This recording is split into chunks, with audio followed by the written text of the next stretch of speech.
The auction house buzzed with wealthy ranchers and businessmen, their voices echoing off the marble walls as they examined livestock catalogues. But tonight wasn't about cattle or horses. Tonight, something far more precious was being sold. Rent. The back corner. A young woman clutched a faded photograph of 12 smiling children, her hands trembling as she prepared to sacrifice everything she had left, herself. Before we jump back in, tell us where you're tuning in from, and if this story touches you, make sure you're subscribed, because tomorrow I've saved something extra special for you. The morning sun cast long shadows across the crumbling steps of Sunrise Children's Home, but there was nothing hopeful about the scene inside. 23-year-old Emma Rodriguez knelt on the kitchen floor, scrubbing away water stains from yet another burst pipe. Her dark hair fell in strands around her face as she worked, trying to ignore the rumbling in her own stomach. She hadn't eaten in 2 days, but that didn't matter. The children came first. They always came first. "Miss Emma, I'm hungry," whispered 7-year-old Tommy, tugging at her worn sweater. His clothes hung loose on his small frame, and Emma's heart clenched at the sight of his hollow cheeks. "I know, sweetheart. Just give me a few more minutes, okay?" Emma forced a smile, though inside she was calculating desperately. $3.47. That's all she had left in the coffee tin hidden behind the broken stove. Barely enough for a loaf of bread, let alone food for 12 hungry children. The Sunrise Children's Home had been Emma's world for the past 3 years, ever since the previous director, Mrs. Patterson, had passed away suddenly. The state had planned to close the facility and scatter the children to overcrowded foster homes, but Emma couldn't let that happen. These weren't just orphans to her, they were her family. So she'd fought tooth and nail to keep the place running, using her small inheritance from her grandmother to cover expenses while she navigated the bureaucratic nightmare of becoming a licensed caregiver. But the money had run out 6 months ago. Emma stood slowly, her knees protesting from hours of cleaning. The old Victorian house groaned around her, its bones tired and weary like her own. Peeling wallpaper curled at the edges, and she could see daylight through gaps in the roof where shingles had blown away in last month's storm. The heating system had given up completely in January, leaving them to huddle around space heaters that drove the electric bill even higher. "Miss Emma, the lights went funny again," called out 15-year-old Maria from the living room. Emma's stomach dropped as she hurried to see what was wrong. The overhead fixture was flickering ominously, probably another electrical problem they couldn't afford to fix. "Everyone away from the lights," Emma said calmly, though panic clawed at her chest. She gathered the younger children into the center of the room, away from any potential hazards. 12 pairs of eyes looked up at her trustingly, and the weight of their faith nearly broke her. There was Tommy, barely 7, who'd been abandoned at a gas station when he was 4. Sweet little Lucy, age 5, who still waited by the window every evening for parents who would never come. The twins, Jake and James, 8 years old, whose teenage mother had left them on the doorstep with nothing but a note saying she was sorry. Maria, 15 and fiercely protective of the younger ones, who'd aged out of the foster system's interest but refused to leave her makeshift family behind. Each child had a story that would break most people's hearts. But Emma had learned to carry their pain alongside her own. She was all they had, and they were all she had, which made what she was about to do even more devastating. The knock at the front door made everyone freeze. Emma's blood ran cold as she recognized the sharp, authoritative sound. She knew exactly who it was before she even opened the door. Mr. Richard Blackwood stood on the porch in his expensive suit, flanked by 2 deputies and a woman from Child Protective Services. His cruel smile made Emma's skin crawl as he looked past her to the children huddled in the living room. "Miss Rodriguez," he said, his voice dripping with false politeness, "I believe we have some business to discuss." Emma stepped outside and closed the door behind her, not wanting the children to hear what was coming. "Mr. Blackwood, I told you last week, yes, you need more time." How novel. He examined his manicured fingernails with theatrical boredom. "But you see, Miss Rodriguez, time is money, and you owe me quite a lot of money." The debt had started small. A loan to fix the furnace 2 winters ago, then another for the roof repairs. Each time, Blackwood had presented himself as a concerned community member willing to help. But his interest rates were astronomical, and the payments had quickly spiraled beyond Emma's means. Now she owed him nearly $50,000, money she could never hope to repay. "I have until the end of the month," Emma said desperately. "That's what we agreed." "Agreements change," Blackwood replied with a shrug, "especially when the borrower has no collateral left to offer. This property is worth more as a development opportunity than a children's home anyway. Prime real estate in the heart of town. I could build luxury condos here." Emma's hands clenched into fists. "These children have nowhere else to go. The nearest state facility is 3 hours away, and it's already overcrowded." "Not my problem." Blackwood's mask of politeness slipped, revealing the predator beneath. "You have 48 hours to vacate the premises, or the sheriff will remove you forcibly, and Miss Rodriguez—" He leaned closer, his breath hot against her ear. "If you can't pay your debts with money, perhaps we can arrange alternative compensation." The implied threat made Emma's stomach turn, but she lifted her chin defiantly. "I'll find the money." Blackwood laughed, a harsh sound that sent chills down her spine. "Where? You've already sold everything of value. Your grandmother's jewelry, her car, even that pathetic little painting she left you. You work in 3 jobs and can barely afford food for yourself, let alone those brats inside." He wasn't wrong. Emma worked the early shift at the diner downtown, spent her afternoons cleaning houses for wealthy families, and took in mending work late into the night. Every penny went toward keeping the children fed and the utilities on, leaving nothing. "And for debt payments, find the money, Miss Rodriguez," Blackwood continued, straightening his tie, "or find another way to pay. I'm sure a creative young woman like yourself can think of something." After they left, Emma slumped against the closed door, fighting back tears. Through the thin wood, she could hear the children's worried voices asking what was wrong. She couldn't let them see her fall apart. They needed her to be strong, to find a solution. But what solution was there? She'd already exhausted every legal option. The banks wouldn't lend to someone with her credit history and lack of income. The state had no emergency funds for private children's homes. Local charities were stretched thin, dealing with their own funding crises. That evening, after the children were finally asleep, Emma sat at the kitchen table with a stack of bills and a calculator that seemed to mock her with its zeros. No matter how she ran the numbers, they didn't add up.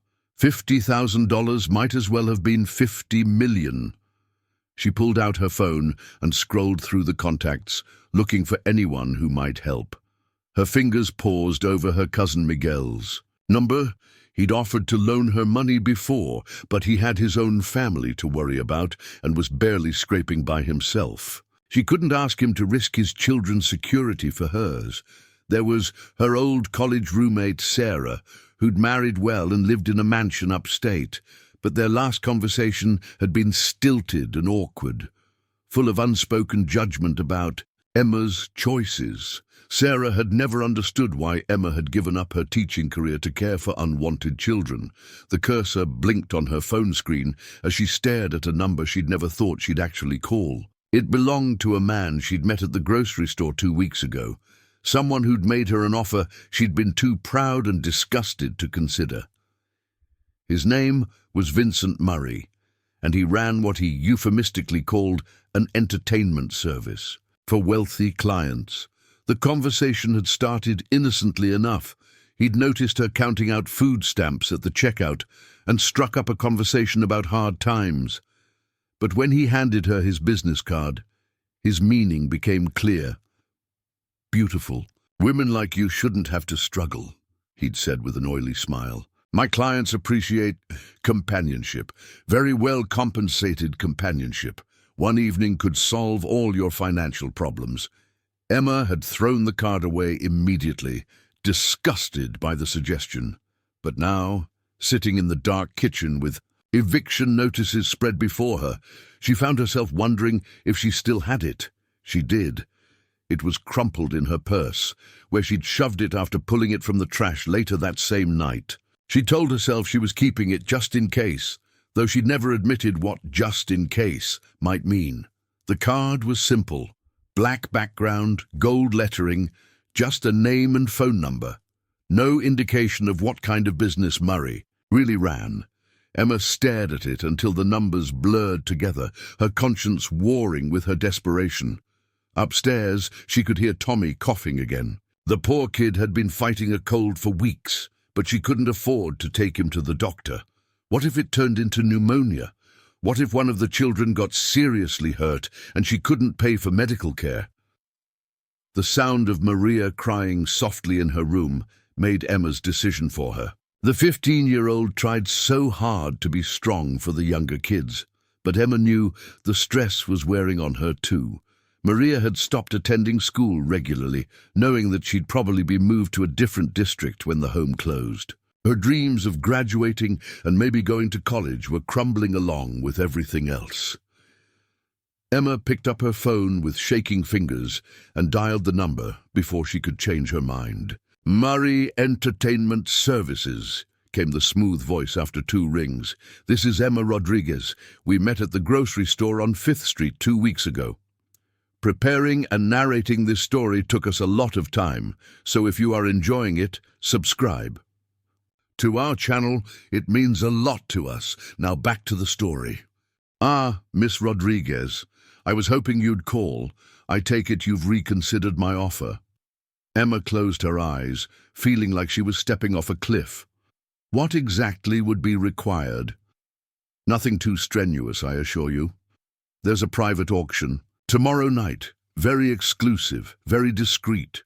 Wealthy gentlemen bidding on companionship for the evening. Think of it as a high-end dating service. The euphemisms made Emma sick, but she pressed on. "How much? For someone with your attributes?" "Starting bids typically range from 20 to 30,000. If you're particularly appealing to a client, well, the sky's the limit. 30,000 would cover more than half her debt to Blackwood. It might buy her enough time to find another solution, maybe even convince him to renegotiate the terms." "I need guarantees," Emma said, her voice steadier than she felt. "No harm comes to me, and payment is guaranteed regardless of what happens." "Of course, my dear. I run a respectable business. Client satisfaction and participant safety are my top priorities." Emma knew he was lying, but what choice did she have? Where and when? The Grandview Hotel, penthouse ballroom. 9 p.m. tomorrow. Dress nicely, elegant but approachable. And Miss Rodriguez? This stays between us. My clients value their privacy. After hanging up, Emma sat in the darkness for a long time, listening to the old house settle around her. Somewhere. Upstairs, little Lucy was probably having another nightmare about being abandoned. Tommy's cough echoed through the thin walls. The twins were likely whispering to each other about whether they'd have to move again, start over in a new place with new people who might not understand their bond. She thought about her grandmother, who'd raised her with stories of strong women who did whatever it took to protect their families. Would Abuela understand? Would she approve of Emma sacrificing her dignity to keep the children safe? Emma pulled out the faded photograph she always carried. 12 smiling faces clustered around her at last year's Christmas party. They'd had so little that day, but they'd been together. She'd managed to scrape together enough money for small gifts and a turkey from the discount grocery store. Maria had helped cook while the younger kids made decorations from construction paper and glue. It had been perfect in its imperfection. Now she was planning to destroy herself to give them one more chance at that kind of happiness. The next evening came too quickly. Emma had spent the day trying to act normal around the children, helping with homework and making dinner from the last of their groceries.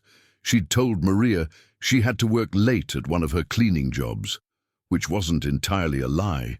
Now she stood outside the Grandview Hotel, wearing the only dress she owned that could pass for elegant, a black number she'd bought second-hand for her grandmother's funeral 3 years ago.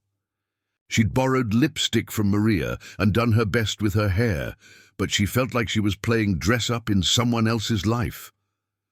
The penthouse ballroom was exactly what she'd expected: crystal chandeliers, marble floors, and men in expensive suits eyeing her like a piece of meat. Murray appeared at her elbow, resplendent in a white dinner jacket. "You clean up nicely," he murmured, steering her toward a small stage at one end of the room. "Remember, smile and be charming. These gentlemen appreciate confidence." Emma's mouth felt like cotton as she joined 5 other young women backstage. They were all beautiful in different ways, but there was a hardness in their eyes that Emma recognized. They'd all been broken by life and were trying to survive the only way they knew how. "First time?" asked a blonde woman who couldn't have been older than 20. Emma nodded, not trusting her voice. "It gets easier," the woman lied kindly. "Just pick a spot on the back wall and stare at it. Don't make eye contact with the buyers unless you want to seem eager." The auction began with another woman, and Emma watched in horror as grown men bid on her like livestock. The woman smiled and posed, but Emma could see the fear beneath her practiced facade.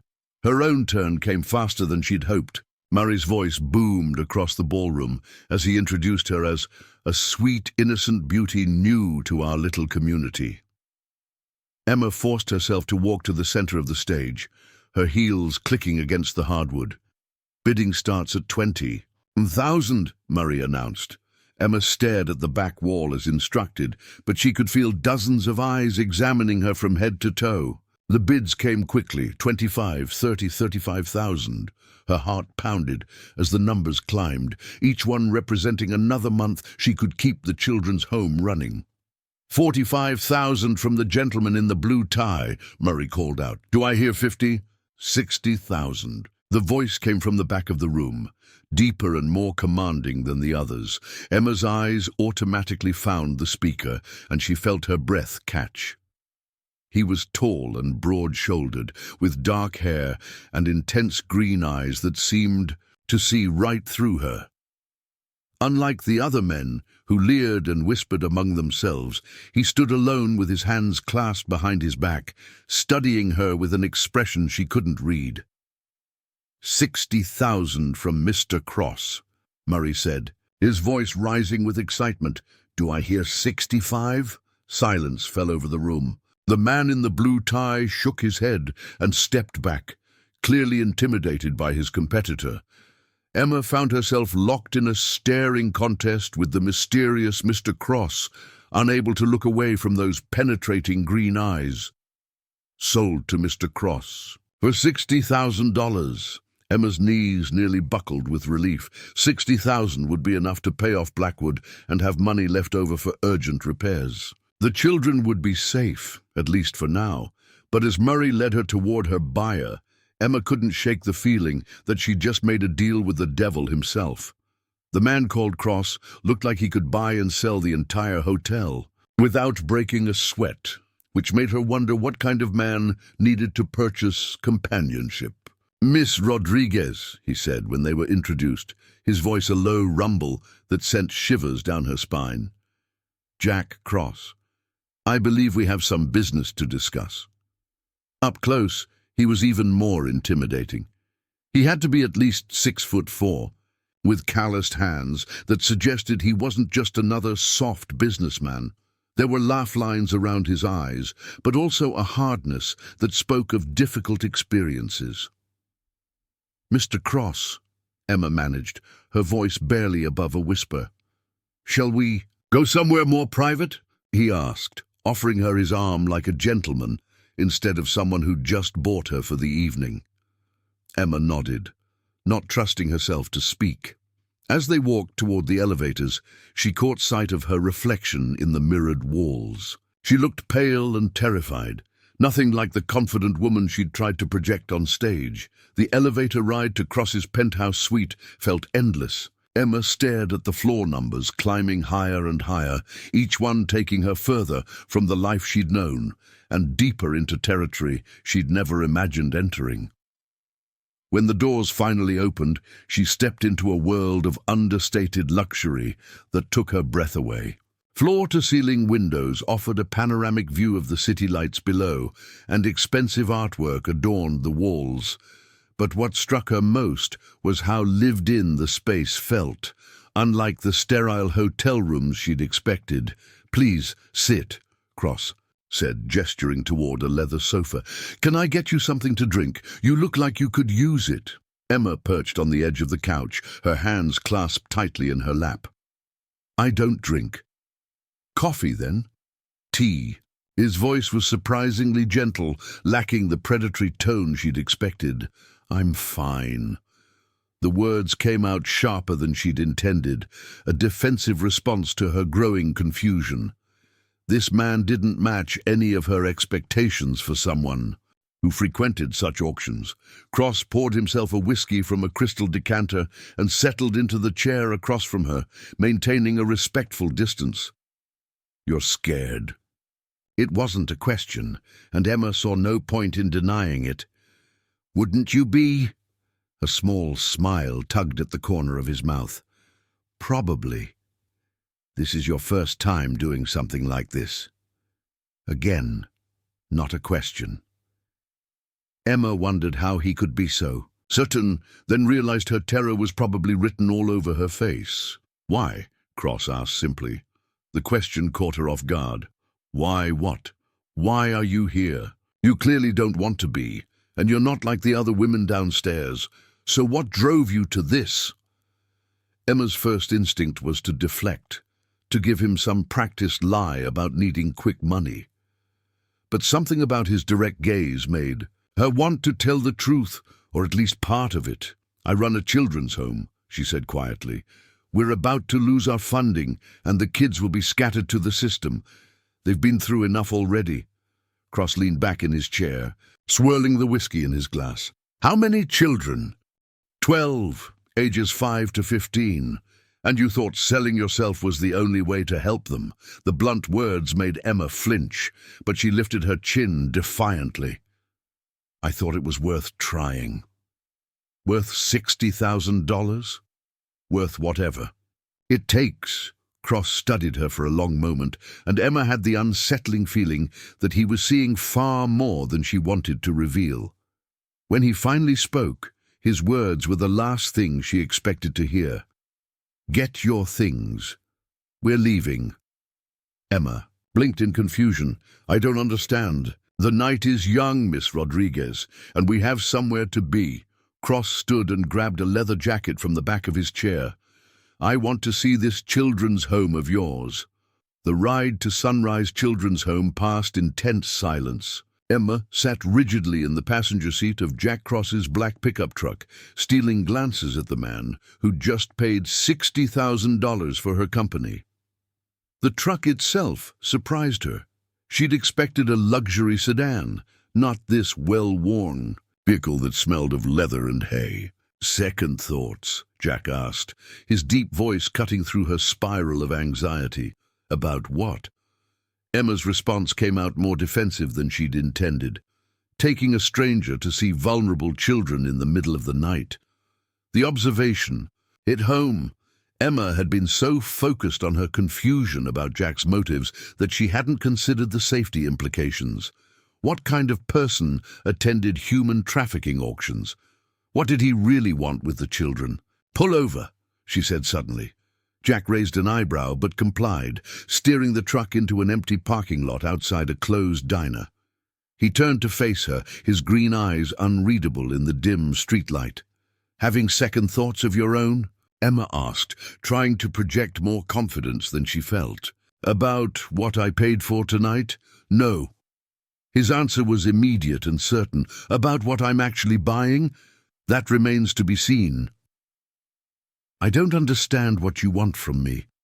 Jack was quiet for a long moment, his fingers drumming against the steering wheel. "What do you know about cattle ranching, Miss Rodriguez?" The unexpected question threw her off balance. "Nothing. Why?" I own the largest ranch in 3 counties. 5,000 head of cattle, 200 square miles of land, and enough money to buy that hotel we just left." He paused, studying her reaction. "I also grew up in foster care." Emma's breath caught. Whatever she'd expected him to say, it wasn't. "That 7 different homes between ages 6 and 18, Jack continued. "Some good, some bad, most indifferent. I learned early that the only person you can count on is yourself. Then why are you here? Because 12 kids are about to learn the same lesson, and maybe I can prevent that." Jack's voice carried a weight of old pain. Money can't buy back a childhood, but it can protect one. Emma stared at him, searching for deception and finding none. "You're serious. Dead serious. Now, are you going to show me this children's home, or are we going to sit in this parking lot all night?" 20 minutes later, they pulled up outside. The Victorian house that had been Emma's world for 3 years. Even in the darkness, she could see it through Jack's eyes. The sagging porch, the missing shutters, the patched roof that leaked every time it rained. Embarrassment burned in her cheeks. "It's not much," she said quietly. "It's home," Jack replied, and something in his tone made her look at him sharply. There was recognition in his eyes, the look of someone who understood what it meant to find shelter in broken places. They climbed the front steps carefully, avoiding the loose board that Emma kept meaning to fix. Inside, the house was quiet except for the soft sounds of sleeping children. Emma led Jack through the living room, pointing out damage she couldn't afford to repair. Water stains on the ceiling, holes in the hardwood floors, electrical outlets that sparked when you used them. "The heating system died in January," she whispered as they passed the old radiator. "We've been using space heaters, but the electric bill is killing us." Jack nodded but didn't comment, his attention focused on taking in every detail. In the kitchen, he examined the ancient refrigerator that hummed ominously and the stove with 2 broken burners. Emma watched his face for judgment and found only calculation. "How many bedrooms?" he asked. 4 upstairs, plus my room in the basement. The older kids share, and I've got 3 little ones in each of the smaller rooms." Emma hesitated, then added, "I know it's overcrowded, but I couldn't bear to split them up." "Smart. Siblings should stay together when possible." The certainty in his voice made Emma wonder about his own story. Had he been separated from siblings, lost to the system's indifference to family bonds? A soft cry from upstairs interrupted her thoughts. Emma recognized the sound immediately. Lucy was having another nightmare. Without thinking, she hurried toward the stairs, Jack following silently behind her. The little girl was sitting up in her narrow bed, tears streaming down her face as she looked around the dark room in confusion. Emma gathered her into her arms, murmuring soft reassurances. "It's okay, sweetheart, you're safe. I'm here." "I dreamed the bad people came back," Lucy whispered against Emma's shoulder. "They wanted to take us away again." "No one's taking you anywhere," Emma promised, though the words felt hollow given their current situation. "This is your home." Jack watched from the doorway as Emma settled Lucy back under her worn blanket, singing a soft lullaby until the child's breathing evened out. When they finally left the room, his expression was thoughtful. "What's her story?" he asked as they descended the stairs.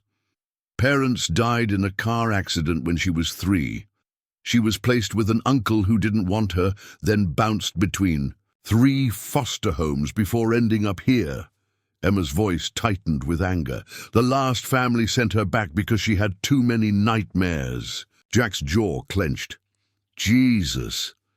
Tommy upstairs has it worse. His mother abandoned him at a truck stop when he was 4. The twins lost their parents to a drug overdose and were living on the streets before social services found them." Emma stopped, at the bottom of the stairs, turning to face Jack. "These aren't troubled kids, Mr. Cross. They're hurt kids. All they need is someone to care about them consistently. And you've been that someone." "I've tried. But trying doesn't pay for groceries or keep the lights on." Jack walked to the living room window, gazing out at the overgrown yard. "Tell me about Richard Blackwood." Emma's blood chilled. "How do you know about him?" "I make it my business to know things, especially when they involve predatory lending practices." Jack turned back to her, his eyes hard. "He's been targeting struggling homeowners and small businesses for years, offering loans with impossible terms, and then swooping in to claim the property when they default. You know him personally?" "We've crossed paths." Jack's tone suggested their history wasn't pleasant. "He's tried to buy ranch land from some of my neighbors using similar tactics. I've made it clear that's not welcome in my county." Emma felt a flicker of hope. "Does that mean you'll help us fight him?" "It means I'm going to end this problem permanently." Jack's voice carried a quiet authority that made Emma shiver. "But first, I need to understand exactly what we're dealing with. How much do you owe him?" $50,000, including interest. The number still made Emma sick to say. What was the original loan amount? 15,000. But the interest rate was 30% compounded monthly, and there were fees for everything: late payments, early payments, processing charges. Emma's voice grew bitter. "I was desperate and didn't read the fine print carefully enough." Jack's expression darkened. "That's usury, illegal in this state. Try proving it. Blackwood has lawyers and connections. I have nothing. You have me. Now." The simple statement hung between them, loaded with implications Emma wasn't ready to examine. Instead, she focused on the practical questions swirling in her mind. Why would you help complete strangers? What do you get out of this? Jack was quiet for a long moment, his gaze distant. "When I was 14, I was placed with a family who actually cared. Frank and Martha Hendricks, they ran a small ranch outside Austin. It was supposed to be temporary, just until the state found a permanent placement." He paused, lost in memory.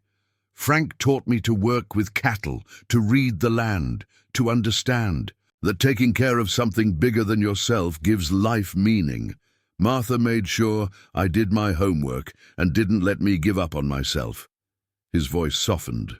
"They wanted to adopt me, but Martha got sick. Cancer.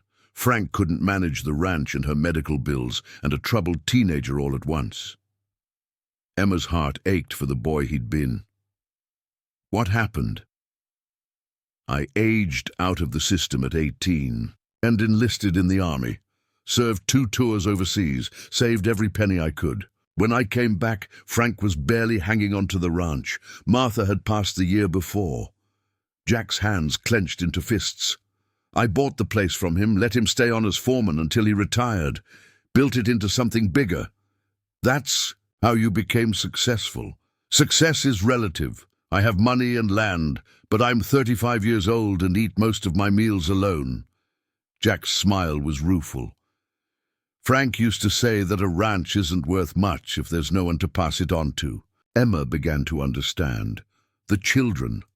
12 kids who need stability and someone who won't give up on them. A woman who's already proven she'll sacrifice everything for their well-being. Jack met her eyes. "Sounds like the foundation of a family to me." The proposition hit Emma like a physical blow. "You're talking about adoption. I'm talking about giving those kids upstairs the childhood they deserve. Good schools, medical care, room to run and grow, teaching them skills that will serve them as adults." "And me?" Emma's voice was barely a whisper. "You'd be their guardian, same as you are now, except with the resources to actually provide for them properly." Emma's mind raced. It sounded too good to be true, which meant it probably was. "What's the catch?" "No catch. But there are conditions." Here it comes, Emma thought. The real reason he'd paid $60,000 for her company. "First, you and the children move to my ranch. It's big enough for everyone to have their own space, and the land will be good for them." Emma nodded slowly. That seemed reasonable. "Second, you let me handle Blackwood and his debt. No arguments, no interference. Also reasonable, given his apparent resources and connections. Third, you marry me. Emma's world tilted. What? Legal adoption of 12 children requires stability and resources. A single man with no family will face questions and delays. A married couple with demonstrated commitment to the children's welfare will have an easier path. Emma stared at him, trying to process what he was suggesting. You want a business arrangement. I want those kids to have the protection of my name and legal status. I want Blackwood and anyone like him to think twice before threatening this family. Jack's voice was steady, matter-of-fact. Marriage provides that protection, and what do you get out of it? Jack was quiet for a long moment. Purpose. A reason to build something that matters beyond profit margins and property values. Emma's head was spinning. An hour ago, she'd been preparing to sell herself to save the children. Now a virtual stranger was offering her marriage, adoption, and financial security. It felt like a fairy tale, which made her suspicious. I need time to think about this, and of course, but not too much time. Jack glanced toward the window, where the first hints of dawn were creeping across the sky. Blackwood will be back soon, and I'd prefer to handle this before he involves law enforcement. Emma's practical side kicked in. Even if I agreed, the logistics alone would be overwhelming. Moving 12 children, transferring their custody, dealing with social services. I have people who handle complicated arrangements. Lawyers, social workers, administrators who can expedite the paperwork. Jack's tone suggested he was used to solving problems with resources and connections. The question isn't whether it can be done, but whether you're willing to let it be done.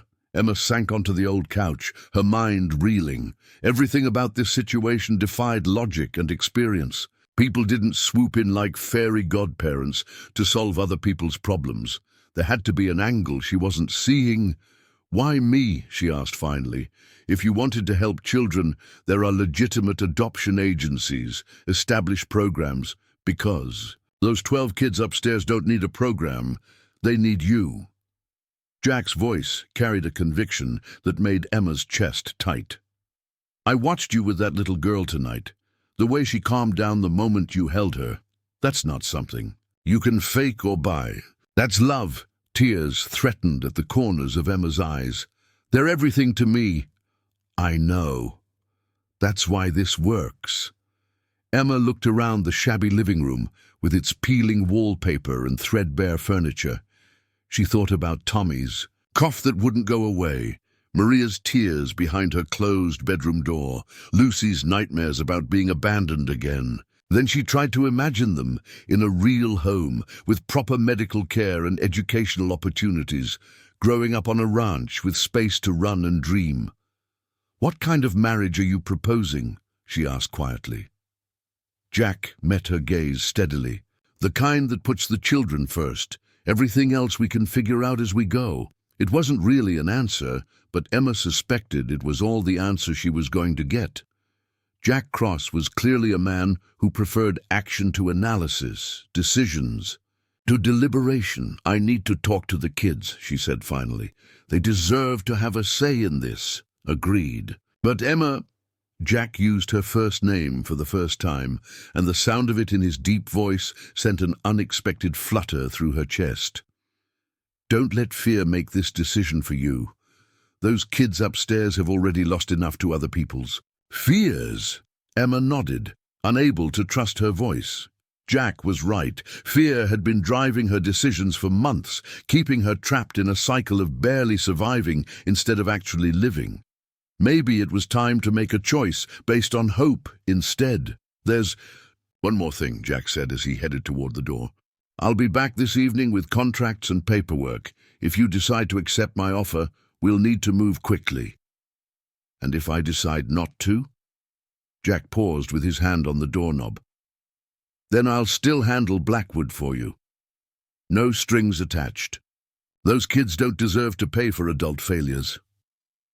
After he left, Emma sat alone in the quiet house, watching the sun rise through the cracked window. Upstairs, the children were beginning to stir, and soon she'd need to start another day of making impossible choices with inadequate resources. But for the first time in months, she felt something she'd almost forgotten. Hope. The question was whether she had the courage to reach for it. Emma had barely slept when the sound of running feet echoed through the house at dawn. She stumbled from her basement room to find chaos erupting in the kitchen. Tommy was doubled over coughing, while Maria frantically searched for his inhaler. The twins were arguing over the last piece of stale bread, and little Lucy sat crying because there was no milk for her cereal. "Miss Emma!" Maria called out in panic. "Tommy can't breathe right, and I can't find his medicine anywhere." Emma's heart raced as she rushed to Tommy's side. The 7-year-old's lips had a bluish tinge, and his wheezing was worse than she'd ever heard it. She finally located his emergency inhaler wedged behind the broken toaster, nearly empty but enough for one dose. "It's okay, sweetheart. Just breathe slowly," she coached, helping him use the inhaler. But even as his breathing improved, Emma knew this was more than just his usual cough. Tommy needed real medical attention, the kind she couldn't afford. "Miss Emma, what are we going to eat?" asked Jake, one of the 8-year-old twins.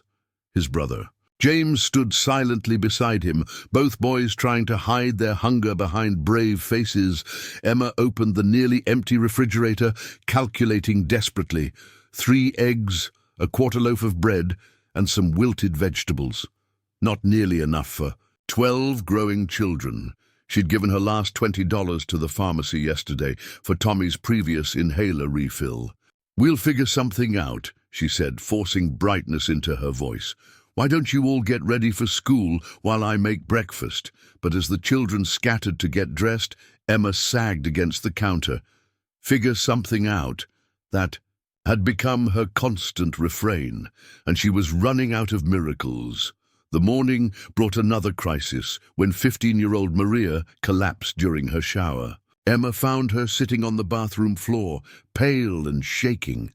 "I'm fine," Maria insisted, but Emma could see the dark circles under her eyes, the way her clothes hung loose on her thin frame.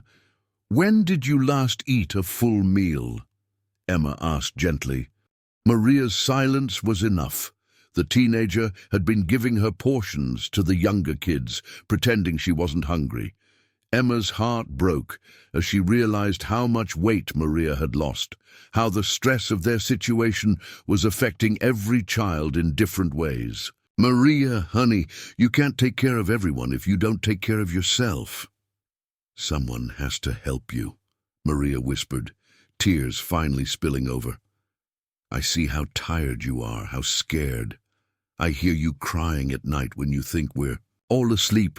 Emma pulled the girl into her arms, both of them crying now. How had she thought she was protecting them from the truth of their situation? Children weren't blind to adult fear, especially children who'd already learned too much about loss and uncertainty. "Miss Emma?" Tommy appeared in the doorway, his breathing still labored. "Are we going to have to move again?" Before Emma could answer, more children gathered around them, Lucy clutching her worn stuffed rabbit, the twins holding hands, 9-year-old Sarah with her arm around 6-year-old Michael. They all wore the same expression of barely contained fear. Emma made a decision that went against every protective instinct she had. These children deserved the truth, and they deserved a voice in what happened next. "Let's all sit down," she said, leading them to the living room. "There are some things we need to talk about." For the next hour, Emma explained their financial crisis in terms the children could understand. She told them about Blackwood's threats, about the 48-hour deadline, about how scared she was of not being able to keep them together. "But there might be another option," she said carefully, thinking about Jack's proposition. "A man wants to help us. He has a big ranch where there would be room for everyone, good schools, doctors when you need them." "What's the catch?" asked Maria, wise beyond her years. Emma hesitated. How did you explain to children that their guardian was considering a marriage of convenience to a virtual stranger? He wants to adopt all of you, she said finally. Make it legal, so no one can ever separate you again. What about you? Asked Lucy, her small voice trembling. I'd come too. We'd all be a family, just bigger. 10-year-old David, who rarely spoke, raised his hand tentatively. Would he be nice to us? Emma thought about Jack's gentle voice when he'd talked about his foster care experiences, the way he'd watched her comfort Lucy with understanding in his eyes. I think so. He grew up in foster care too, so he knows what it's like to need a real home. Could we have pets? Asked Sarah hopefully. I always wanted a dog. On a ranch? Probably lots of pets. The children exchanged glances, having one of those silent conversations that only kids who'd survived together could have. Finally, Maria spoke for the group. If you think it's safe, Miss Emma, then we trust you. Emma's throat tightened with emotion. These children had been failed by so many adults, yet they still had faith in her judgment. She prayed she wouldn't be the next person to let them down. The morning brought an unexpected visitor. Emma was attempting to make pancakes from the last of their pancake mix when a sleek black sedan pulled up outside. Through the window, she watched a woman in an expensive suit stride up the front walk with the confidence of someone accustomed to being in charge. The woman's knock was sharp and authoritative. When Emma opened the door, she was struck by intelligent grey eyes that seemed to catalogue every detail of the house's disrepair. Miss Rodriguez, I'm Amanda Sterling, attorney for Cross Ranch Holdings. The woman's handshake was firm, professional. Mr. Cross asked me to prepare some preliminary paperwork for your review. Emma stepped aside to let her in, acutely aware of how shabby the house must look to someone clearly accustomed to luxury. But Amanda Sterling's expression remained neutral as she took in the peeling wallpaper and patched furniture. I understand. You're considering Mr. Cross's proposal, Amanda said, settling her briefcase on the kitchen table. I wanted to explain the legal framework he's suggesting. Over the next hour, Amanda outlined a plan that was both comprehensive and overwhelming. Jack had apparently spent the early morning mobilizing a team of lawyers, social workers, and administrators to fast-track the adoption process. The marriage certificate would be filed immediately, Amanda explained, followed by emergency custody. Transfers for all 12 children. Mr. Cross's resources and clean background check should expedite approval. This seems too fast, Emma said, her head spinning from the legal terminology. Don't these things usually take months? Under normal circumstances, yes.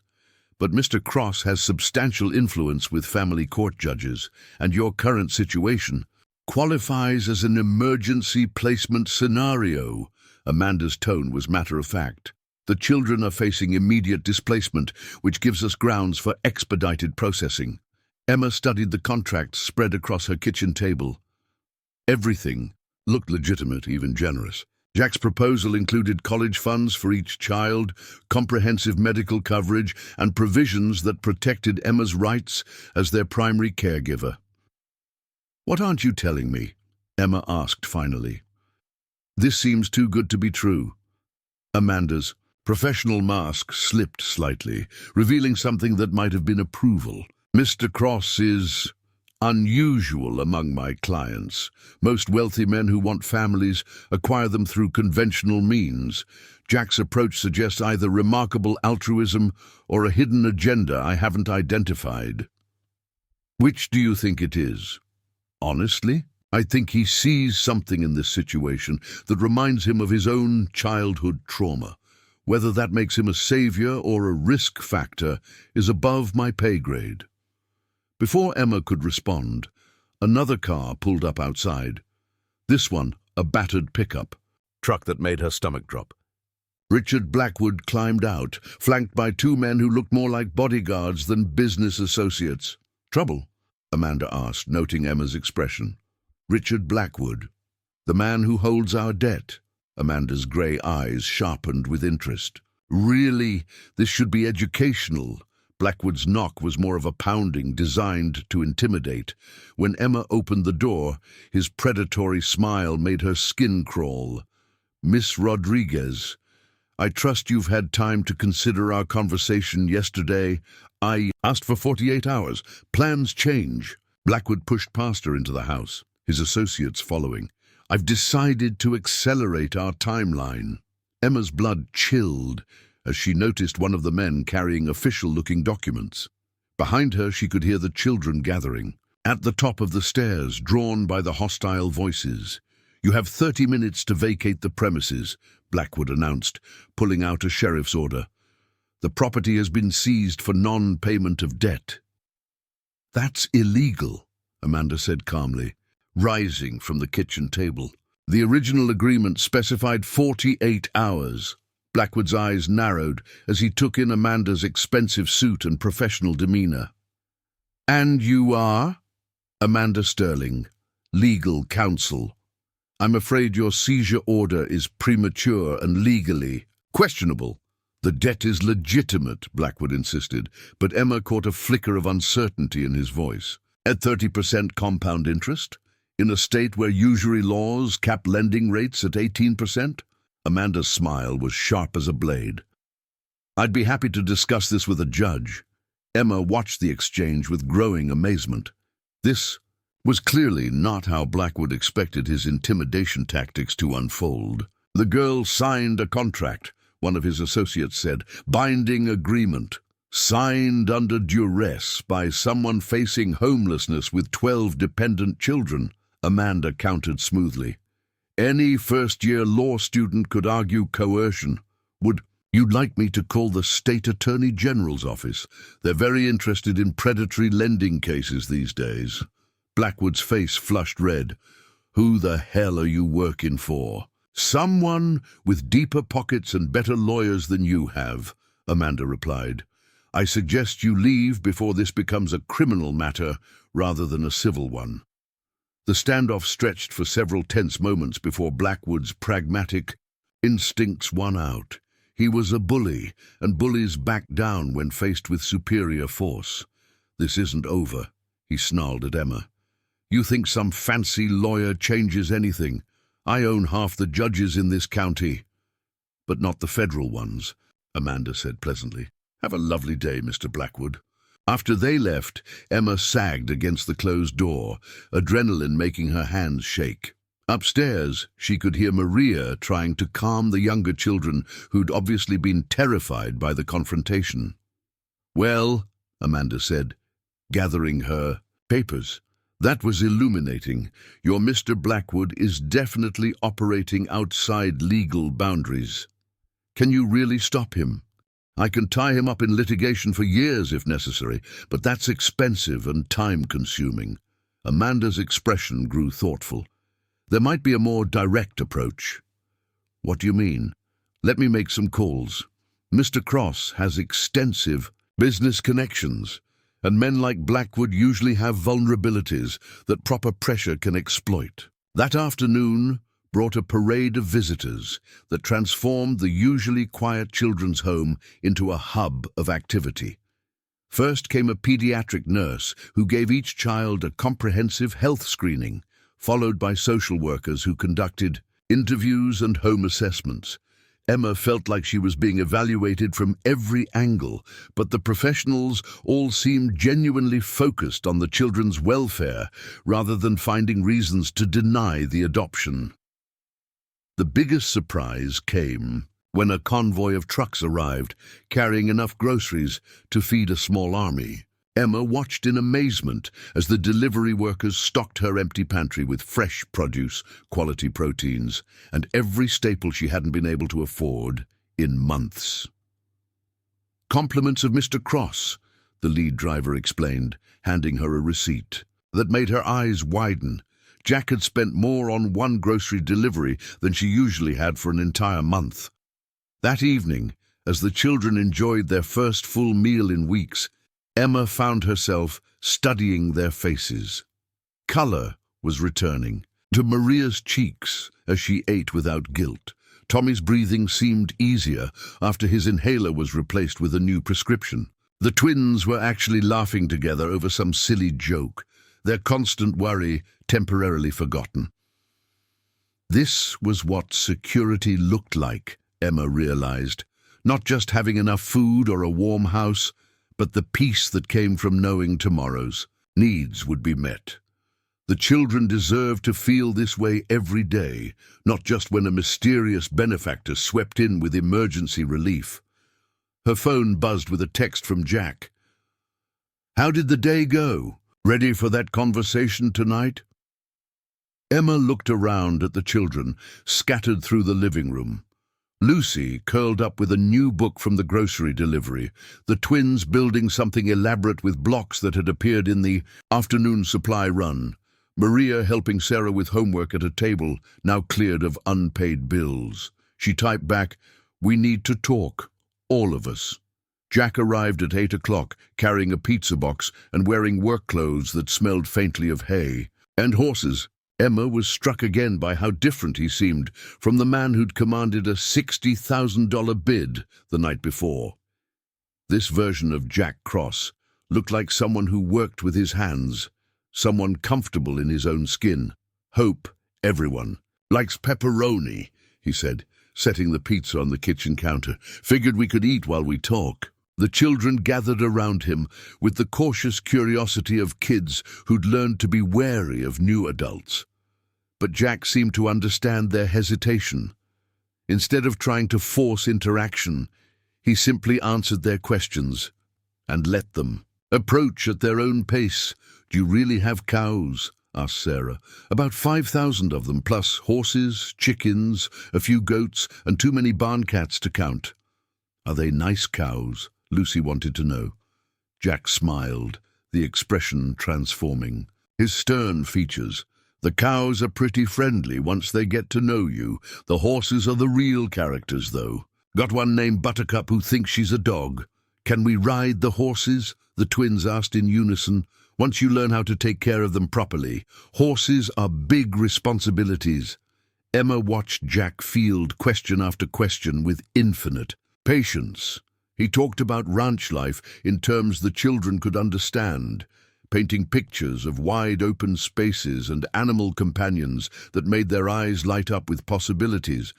But it was Tommy who asked the question that cut to the heart of everything. "If we come live with you, will you send us away if we're in too much trouble?" Jack was quiet for a long moment, and Emma could see him choosing his words carefully. "Tommy, can I tell you something about myself?" The boy nodded solemnly. "When I was your age, I lived with a lot of different families. Some of them made me feel like I was too much trouble, like I was lucky they put up with me at all." Jack's voice was gentle but honest. "That feeling, like you have to earn the right to stay, it never really goes away completely." Emma's heart clenched at the pain in his voice, but Jack continued, "I also lived with people who made me understand that families don't work that way. Real families stick together when things get hard.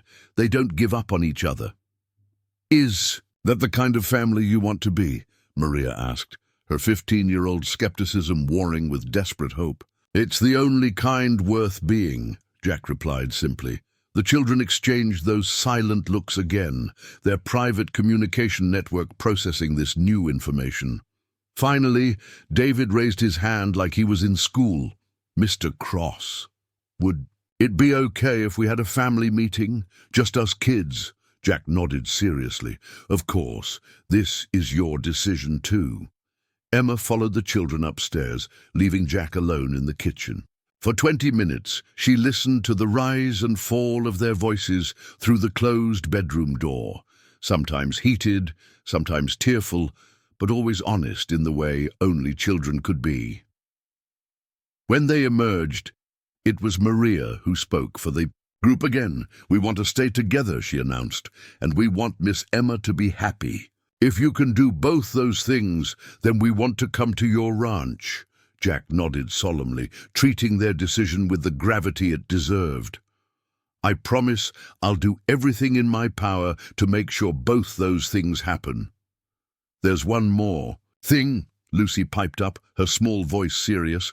"We need to know that if something bad happens to you, we won't get separated again." The question showed a maturity that broke Emma's heart, but Jack answered it without hesitation. "I've already talked to lawyers about that. If anything happens to me, Miss Emma will inherit everything, the ranch, the money, all the legal authority to keep you together. You'll never be split up again." That night, after the children were finally asleep, Emma and Jack sat on the front, a porch, talking through the details of their arrangement. The practical matters seemed overwhelming: transferring custody, organizing the move, preparing the ranch for 12 new residents. But Jack approached each challenge with the confidence of someone accustomed to solving complex problems. "The wedding can be simple," he said, "but it needs to happen before we file the adoption papers. The courts move faster for married couples." Emma nodded, still struggling to process that she was planning a marriage to a man she'd known for less than 24 hours. "Where would we live? I mean, the sleeping arrangements. The main house has 6 bedrooms, plus a separate wing that was originally built for my foreman and his family. You and the kids could have the main house and I'd take the wing, give everyone space to adjust. That seems fair." Emma paused, then asked the question that had been nagging at her all day. "Jack, what if this doesn't work? What if we're all miserable together?"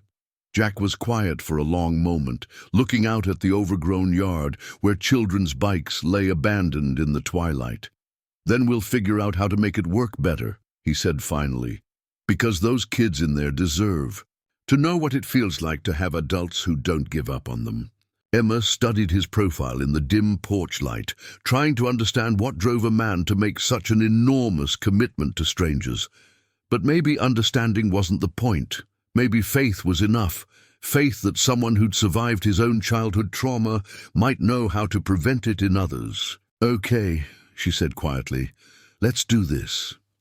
Jack turned to look at her, something unreadable in his green eyes. "You're sure?"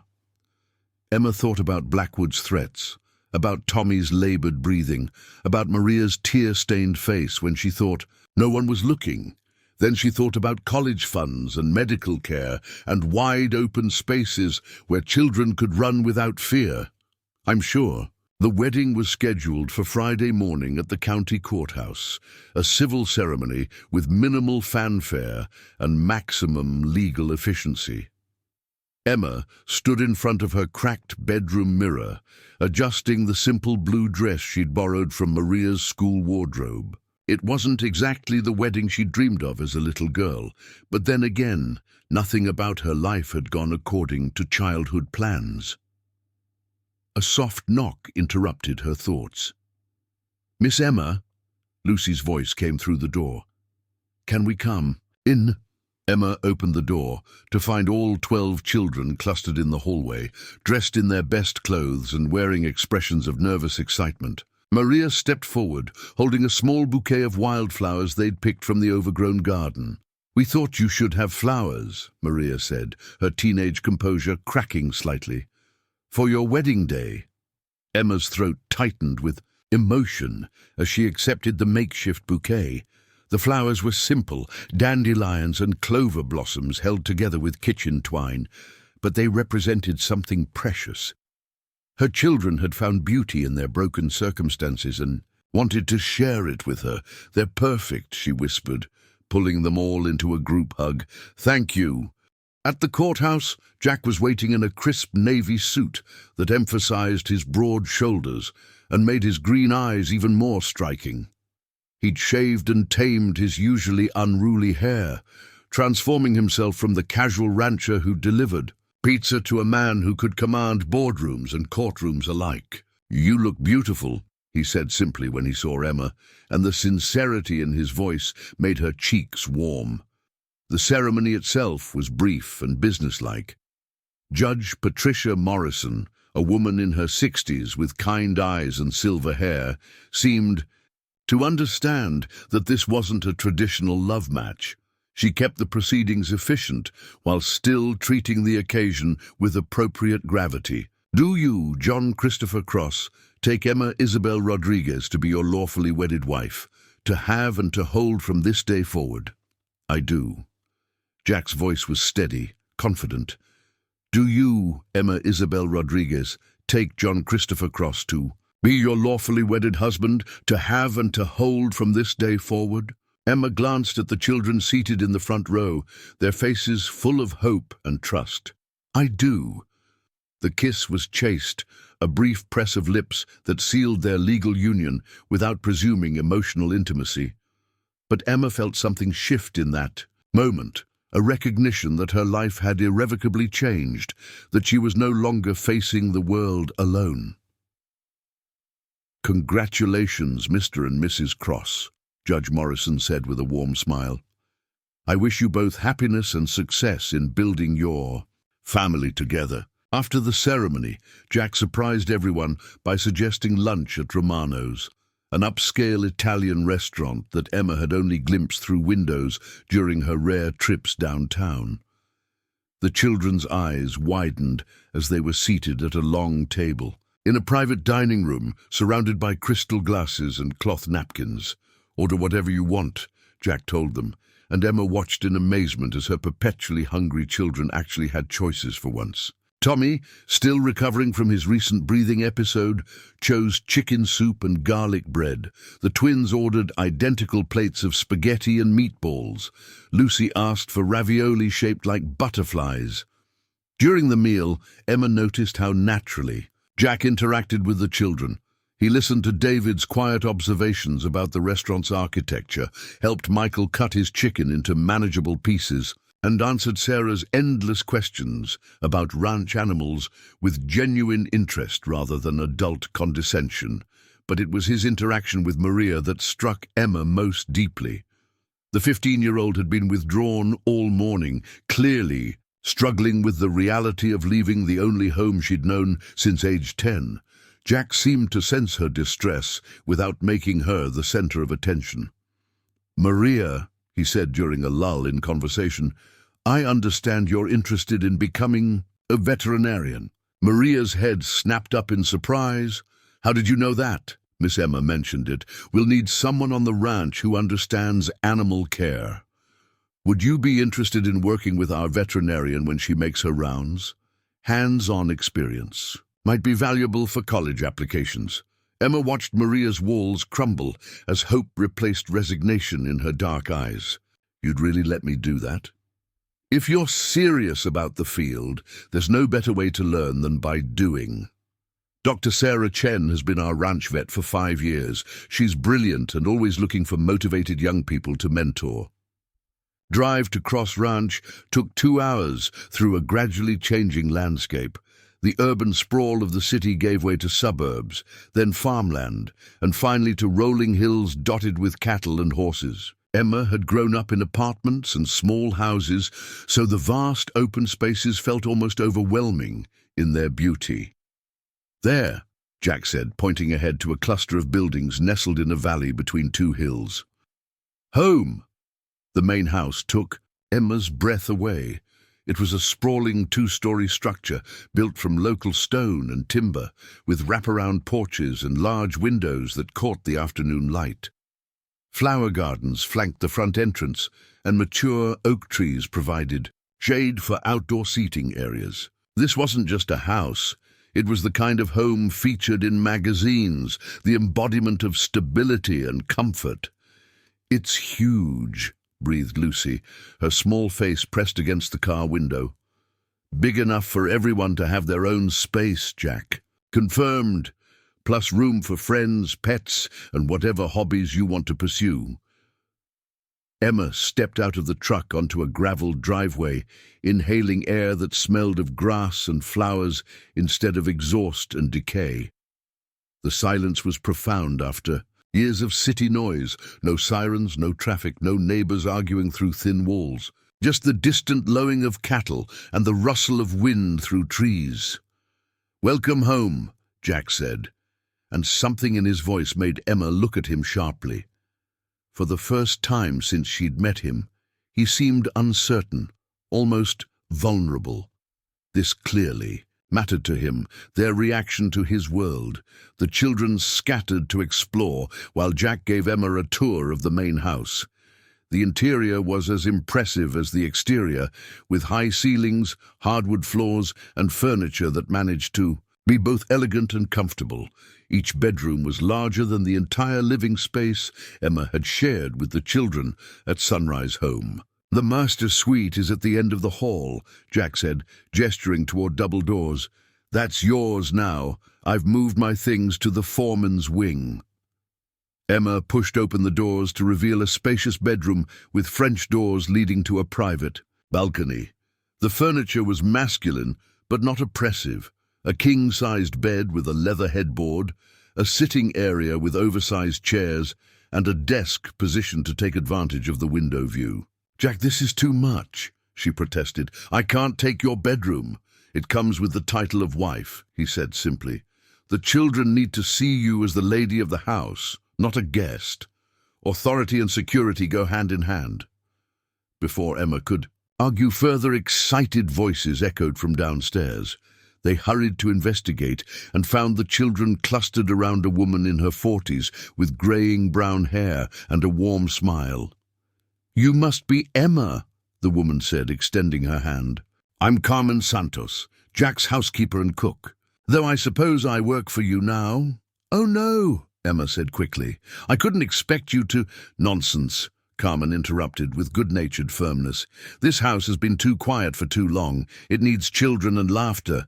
I've been looking forward to this day since Jack first told me about his plans." Carmen had apparently spent the week preparing for their arrival. Each child's room was stocked with age-appropriate books, toys, and clothes in their correct sizes. The refrigerator was full of healthy snacks and meal ingredients. Fresh flowers adorned every surface, transforming the house from a bachelor's residence into a family home. "How did you know their sizes?" Emma asked, overwhelmed by the thoughtfulness of the preparations. "Jack had that nurse who examined them send measurements," Carmen explained, "plus school records for enrollment next week, medical histories for the local pediatrician, and activity preferences for choosing extracurriculars." Emma stared at Jack, who was helping Tommy hang clothes in a closet that was larger than the boy's previous bedroom. The level of planning and attention to detail was staggering. This wasn't a spontaneous rescue. It was a meticulously orchestrated life change. That evening, as the children explored their new surroundings and Emma tried to process the day's overwhelming transitions, she found herself on the front porch with Jack. The sunset painted the sky in shades of orange and pink, and the peaceful sounds of settling livestock drifted across the fields. "Regrets?" Jack asked, settling into the chair beside her. "About the marriage, the move, or agreeing to upend 12 children's lives based on a 3-day acquaintance?" Emma's voice held a hint of hysteria. "I'm still processing the fact that this morning I woke up in a basement, and tonight I'm sleeping in a master suite." "The transition is hard," Jack acknowledged. "But look at them." Emma followed his gaze to where the children were visible through the large living room windows. They were scattered around the space, some reading, others playing board games, all of them relaxed in a way she hadn't seen in months. Tommy's breathing was easy as he worked on a puzzle with Lucy. The twins were building something elaborate with blocks, while Maria and Sarah flipped through veterinary magazines Carmen had thoughtfully provided. "They're not afraid," Emma realized. "For the first time in months, they're not walking on eggshells." "Security does that," Jack said quietly. "When you know your basic needs are met, you can focus on growth instead of survival." A comfortable silence settled between them, broken only by the children's occasional laughter from inside. Emma found herself studying Jack's profile in the fading light, trying to reconcile the different versions of him she'd encountered. The mysterious bidder at the auction, the vulnerable foster child sharing his story, the confident rancher commanding respect from lawyers and judges, the gentleman patiently answering children's questions about horses. "Can I ask you something?" she said finally. "Anything." What do you really get out of this arrangement? Don't say purpose or meaning. I need to understand the practical benefits for you. Jack was quiet for so long that Emma wondered if she'd overstepped some unspoken boundary. When he finally spoke, his voice carried a weight of old pain. "I'm 35 years old, and I've never had a family," he said simply. "I built an empire, accumulated more wealth than I could spend in 3 lifetimes, and I eat dinner alone every night in a house designed for generations of children." He gestured toward the sprawling landscape around them. "What's the point of all this if there's no one to share it with? No one to pass it on to? You could have married for love, had biological children. Could I?" Jack's smile was rueful. "I've tried dating, even had a few serious relationships, but women who are attracted to my money tend to be uninterested in my past, and women who might accept my background are usually intimidated by my resources." Emma considered this. "And I'm neither. You're someone who put herself up for auction to feed hungry children. You're not intimidated by much, and you've already proven you understand what it means to sacrifice for family." The honesty in his voice made Emma's chest tight.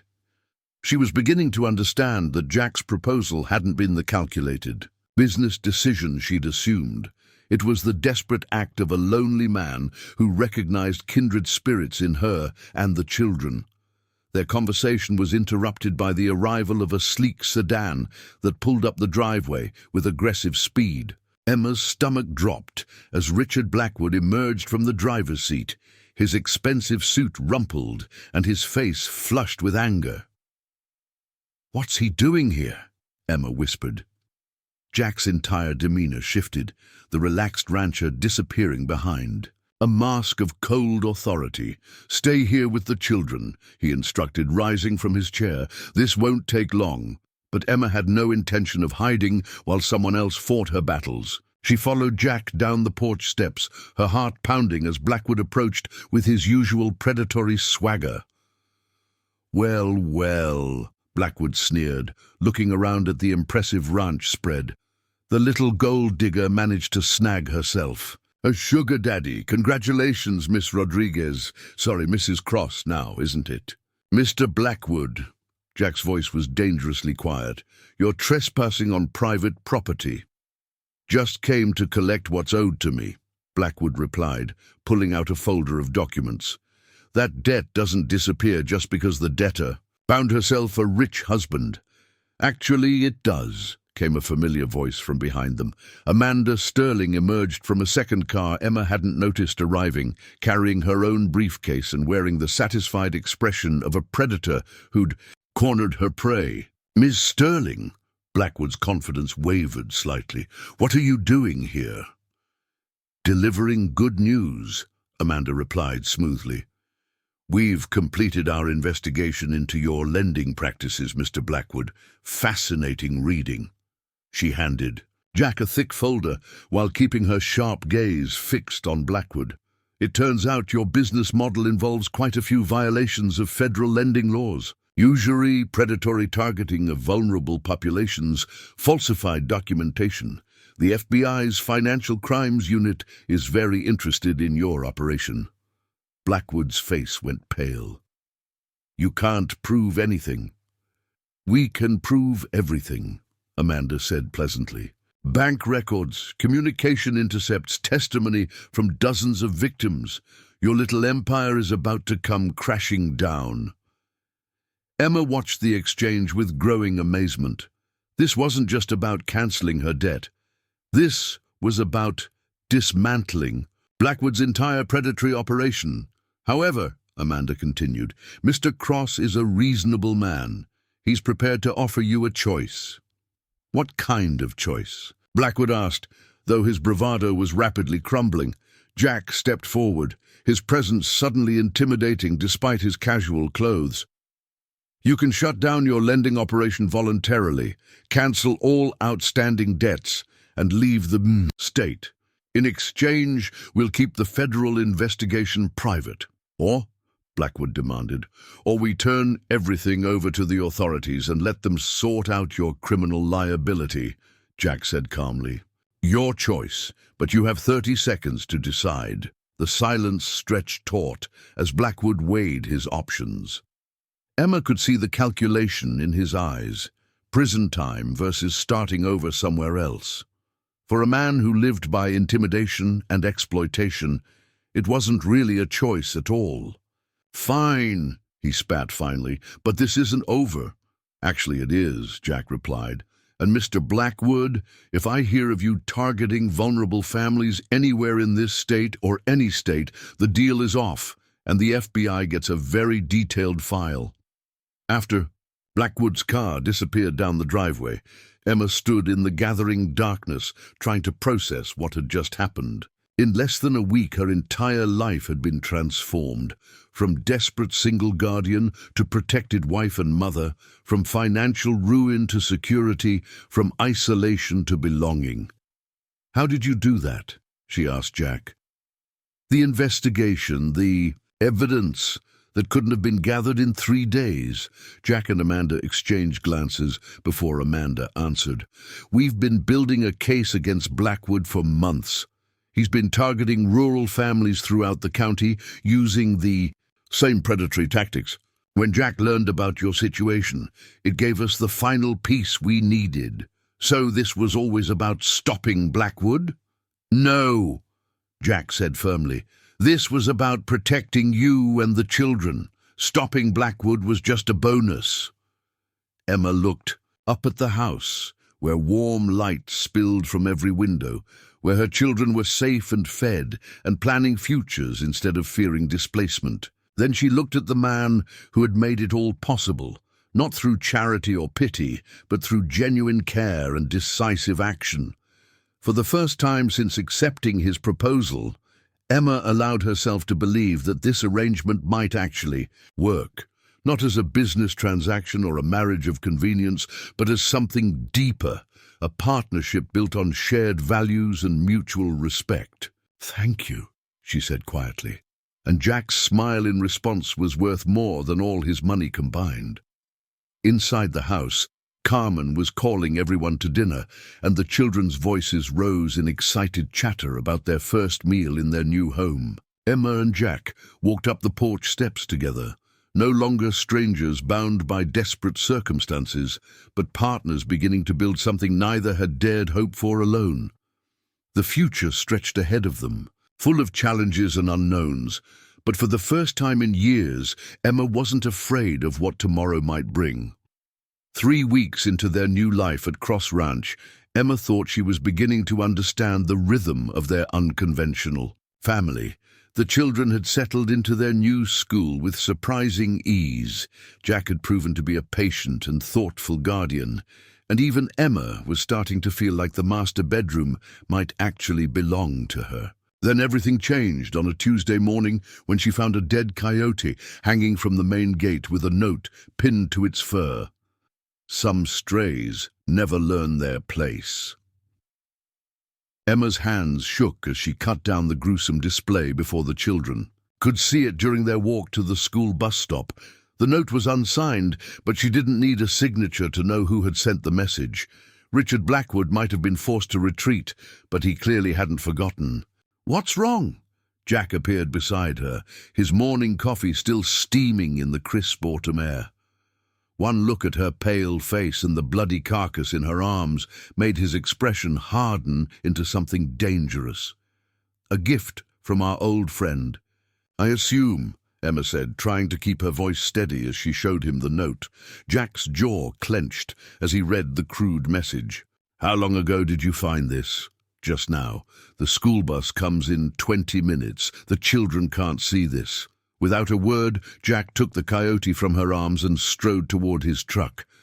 "Get the kids ready for school like normal. I'll handle this," Emma wanted to argue, to insist they call the sheriff or at least discuss their options, but the sound of feet thundering down the stairs reminded her that 12 children were counting on their morning routine remaining stable. She forced a smile and helped pack lunchboxes, checked homework folders, and made sure everyone had their jackets for the unseasonably cold weather.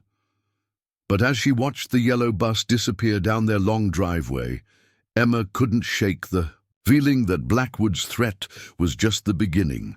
Her fears proved justified when she returned from grocery shopping that afternoon to find Jack waiting in the kitchen with Dr. Sarah Chen, the ranch veterinarian, and Sheriff Robert Martinez, a weathered man in his 50s who looked like he'd seen every kind of trouble rural life could offer. "Mrs. Cross," Sheriff Martinez said, rising from his chair, "your husband's been telling me about your recent visitor."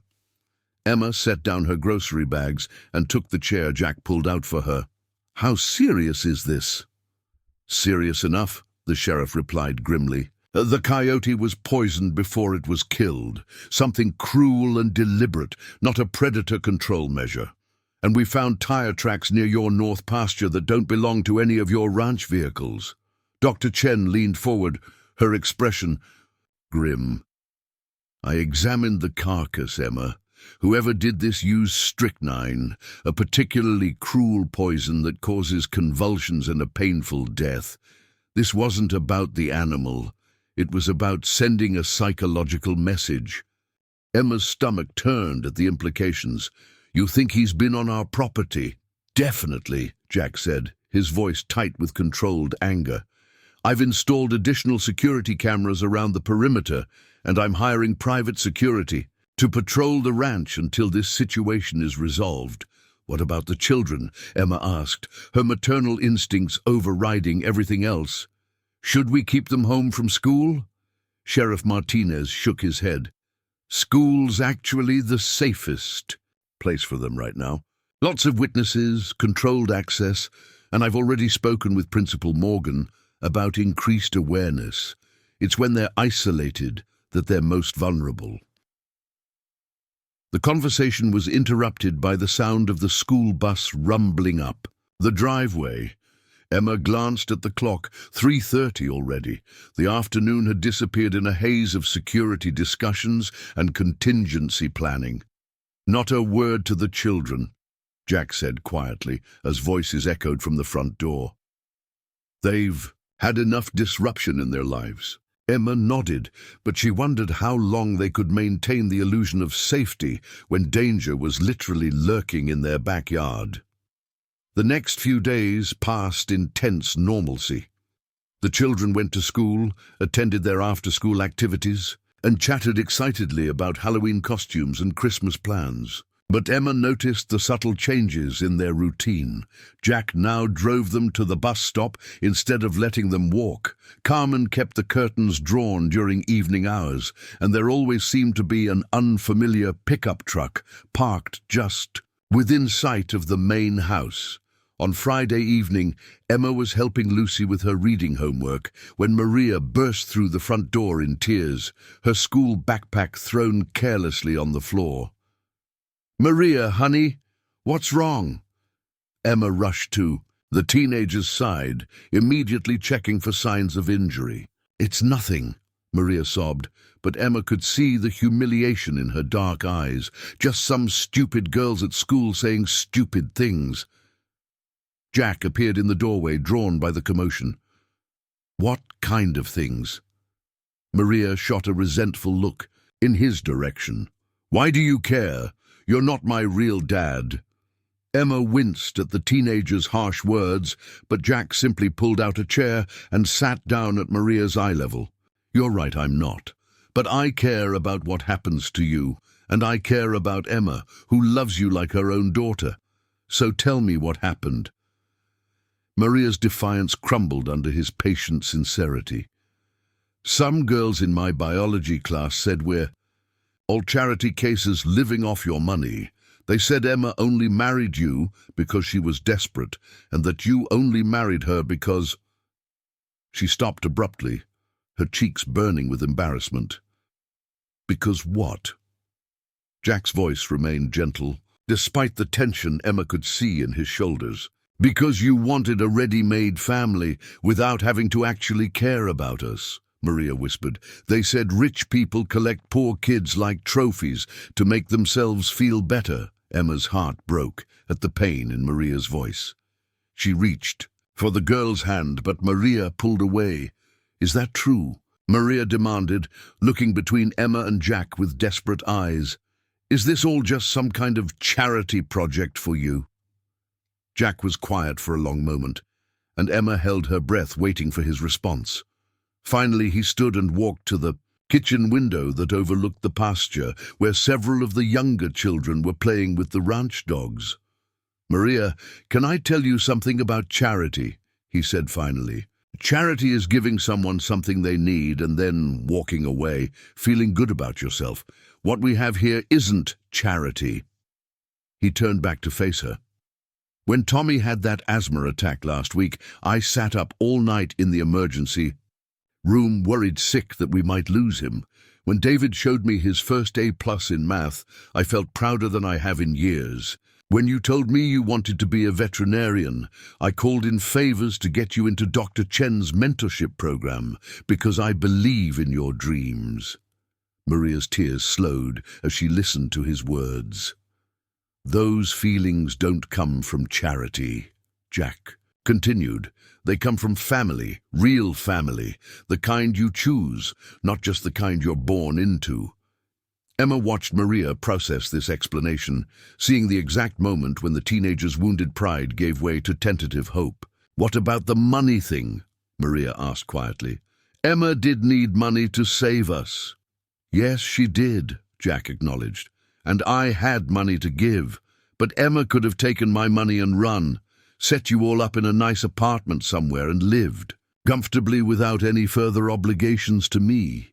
He gestured around the kitchen, where evidence of their blended life was everywhere. Children's artwork on the refrigerator, homework scattered across the table, Maria's veterinary textbooks, stacked beside Emma's romance novels.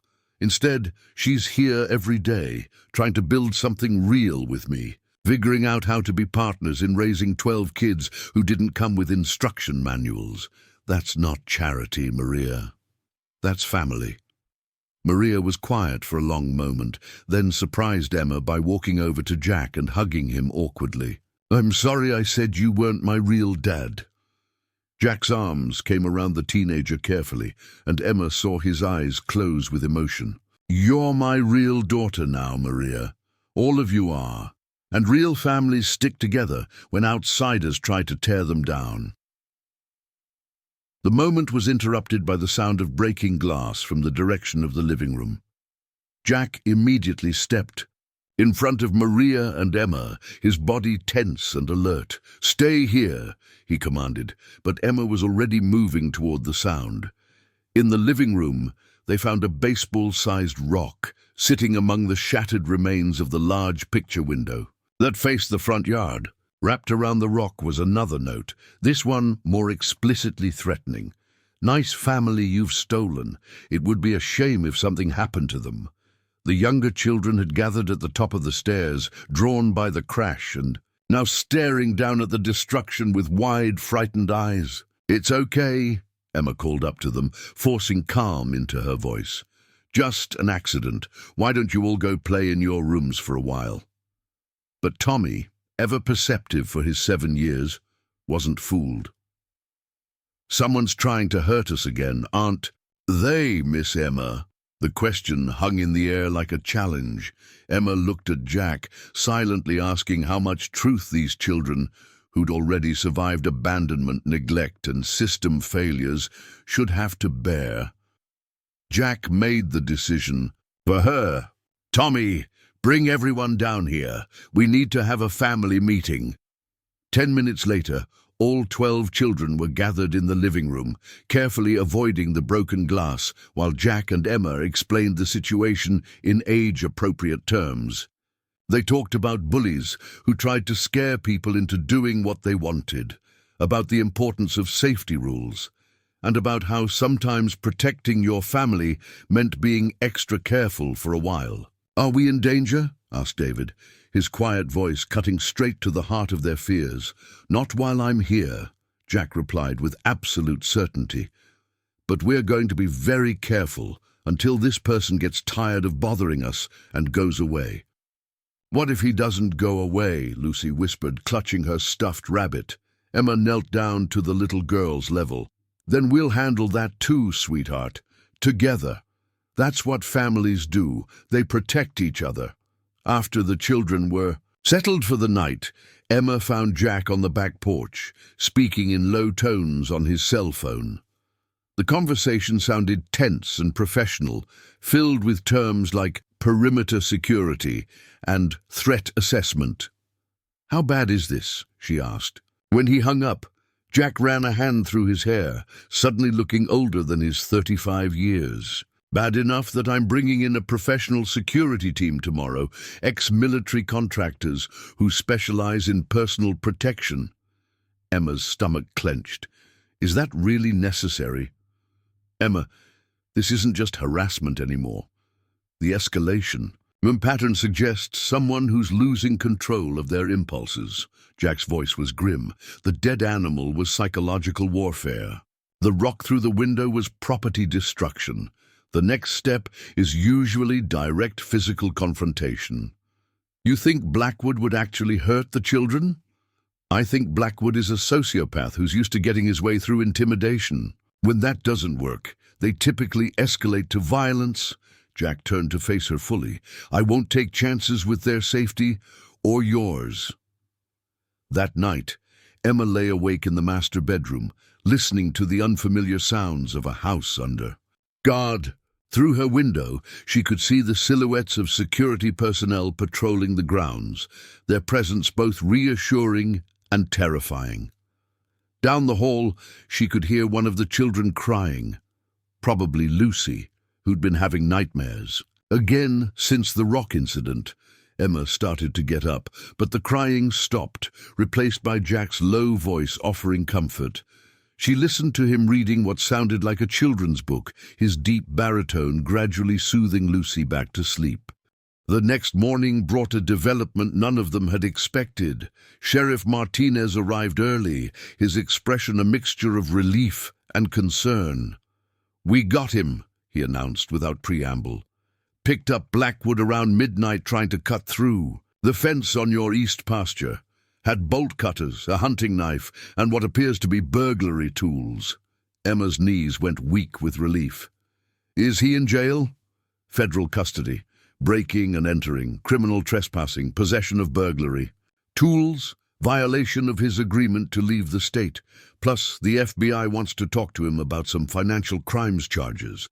Sheriff Martinez's smile was grim. "He's not going to be bothering anyone for a very long time." Jack nodded, but didn't look entirely satisfied. "What about accomplices? Someone had to be helping him gather intelligence about our routines." "We're investigating, but honestly, Mr. Cross, Blackwood strikes me as the type who works alone, too paranoid and controlling to trust partners." After the sheriff left, Emma found herself alone with Jack in the kitchen, both of them processing the sudden into their siege mentality. "It's over," she said, though she could hardly believe it. "This part is," Jack agreed. "But Emma, there's something we need to discuss." The serious tone in his voice made her stomach clench. "What?" "The security team I hired, they're not just for external threats. They've been running background checks on everyone who has access to this property. Staff, vendors, service providers, even some of the children's teachers." Emma frowned.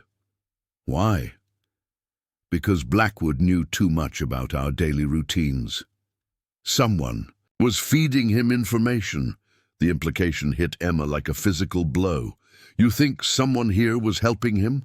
"I think we need to be careful about who we trust until we're certain the threat is completely neutralized." Emma looked around the kitchen that had become the heart of their home, thinking about Carmen's warm meals and patient help with homework, about the delivery drivers who brought supplies, about the teachers and coaches who interacted with their children daily. "Jack, we can't live in a state of constant suspicion. These children need to feel safe, need to trust the adults in their lives." "I know," Jack said quietly, "but I also can't risk their safety because we wanted to believe the best of people." Emma studied his face, seeing the weight of responsibility he carried for their entire makeshift family. In 3 weeks, he'd gone from bachelor rancher to protective father of 12. Dealing with everything from homework struggles to death threats. "What do you need from me?" she asked finally. Jack's expression softened. Just trust me to keep you all safe, even if some of my decisions seem overcautious. Emma nodded, understanding that protection was Jack's way of showing love. The only way he knew how to express feelings he might not even fully understand himself. That evening, as they sat down to dinner with all 12 children chattering about their day at school, Emma reflected on how dramatically their lives had changed. 3 weeks ago, she'd been scraping together coins for a loaf of bread. Tonight, she was married to a man who commanded private armies to protect her family.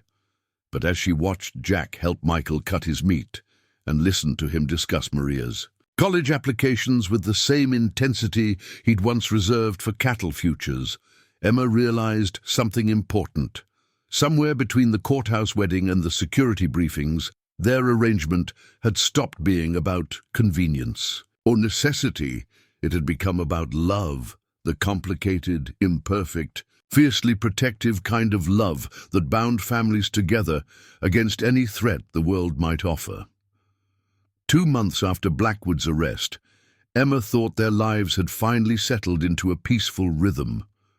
The children were thriving in their new school. Jack had officially adopted all 12 of them in a tearful ceremony at the courthouse, and even Emma was beginning to feel like the ranch truly belonged to her.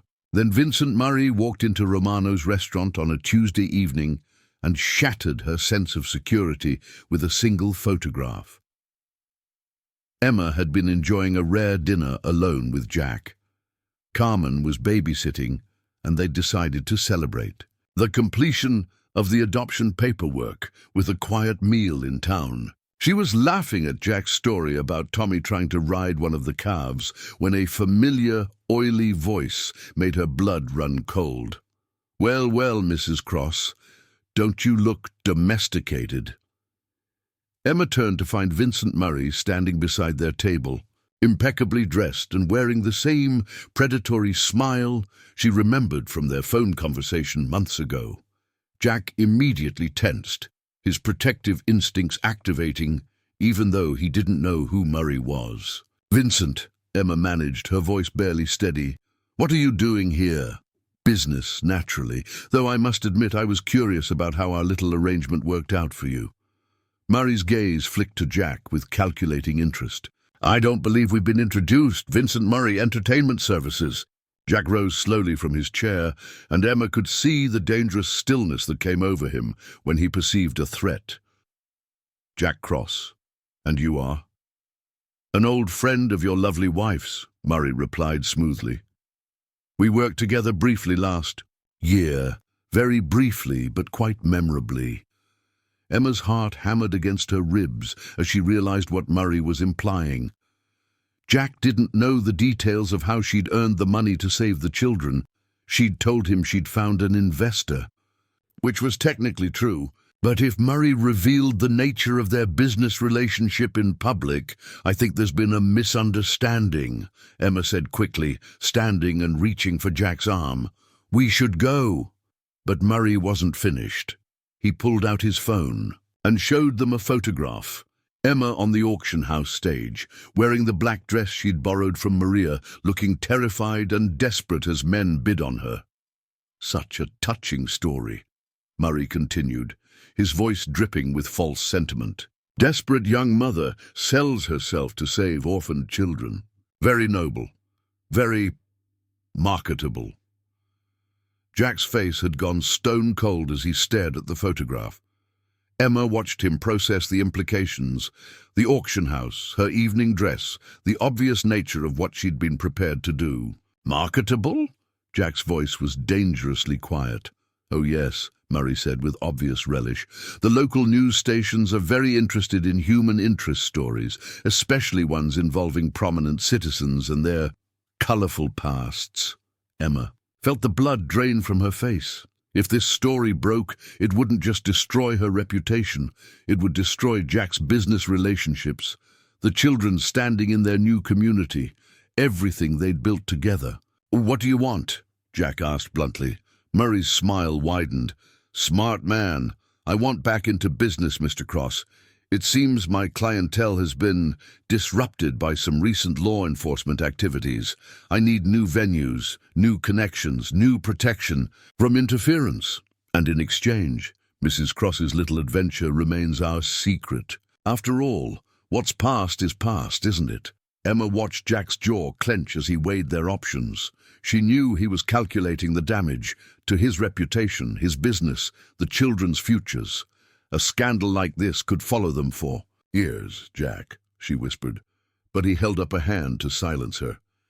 Mr. Murray, Jack said finally, I think you've misunderstood something fundamental about my character. Before Murray could respond, Jack's hand shot out and grabbed him by the throat, lifting him slightly off his feet. The restaurant's other patrons turned to stare, but Jack's voice remained conversational. I don't negotiate with blackmailers, he said calmly, and I especially don't negotiate with predators who profit from human desperation. Murray's face was turning red, but Jack wasn't finished. You see, Mr. Murray, I know exactly what my wife did to save those children. I know she was willing to sacrifice everything, her dignity, her safety, her future, to keep them together.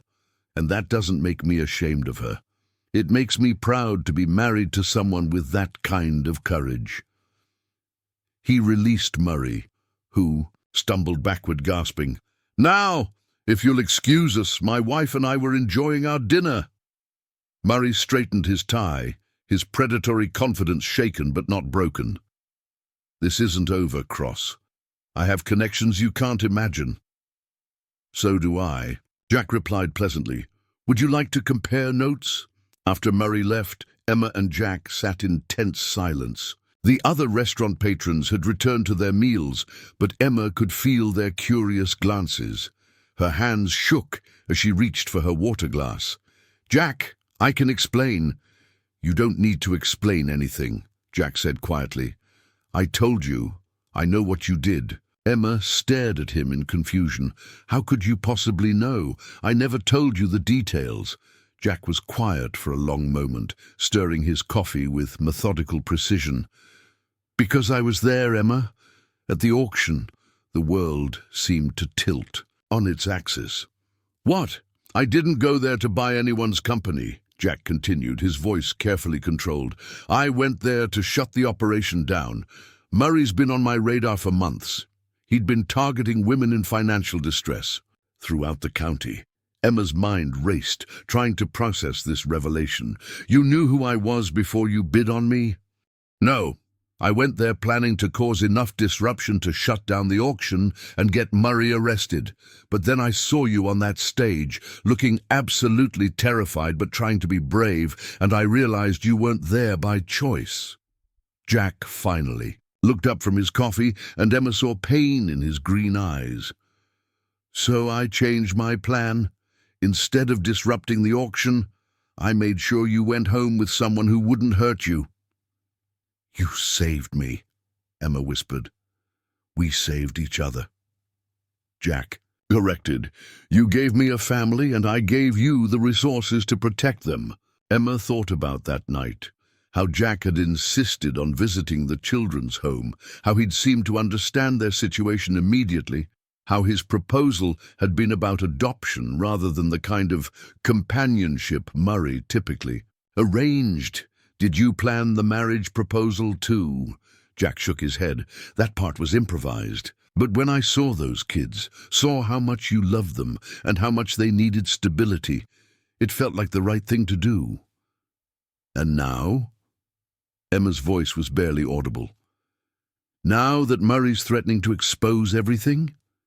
Jack reached across the table and took her hand. Now I'm going to make sure he can never threaten anyone again. The next morning, Emma woke to find Jack already gone and Amanda Sterling sitting at the kitchen table with Carmen and a man she didn't recognize. Tall, silver-haired, wearing an expensive suit that screamed federal authority. Mrs. Cross, Amanda said, rising as Emma entered. This is Special Agent Harrison from the FBI's Human Trafficking Task Force. Emma's stomach dropped. Human trafficking? Agent Harrison stood and offered his hand. Ma'am, we've been investigating Vincent Murray's operation for several months. Your husband contacted us last night with information that could help us shut down his entire network. What kind of information? Amanda smiled grimly. The kind that turns blackmailers into federal witnesses. Murray's been running a sophisticated trafficking operation using financial desperation to coerce women into situations they can't escape from. What happened to you was just the tip of the iceberg. Over the next hour, Agent Harrison explained how Murray's operation worked. He targeted women in desperate financial situations, single mothers facing eviction, college students drowning, in debt, families dealing with medical emergencies. He offered them what seemed like quick solutions to their problems, but the arrangements invariably trapped them in cycles of exploitation and control. Your situation was unusual because Mr. Cross intervened, Agent Harrison said. Most of Murray's victims aren't so fortunate.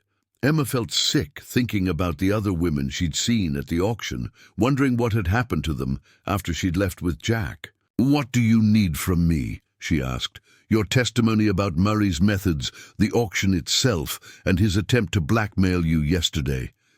With your cooperation, we can build a case that puts him away for decades. Emma looked at Amanda, then at Carmen, who was listening with the grim expression of someone who understood exactly what they were discussing. What about the publicity? The children don't need to be dragged through this. Your identity will be protected, Agent Harrison assured her. And honestly, Mrs. Cross, going public might be the best protection you and your family could have.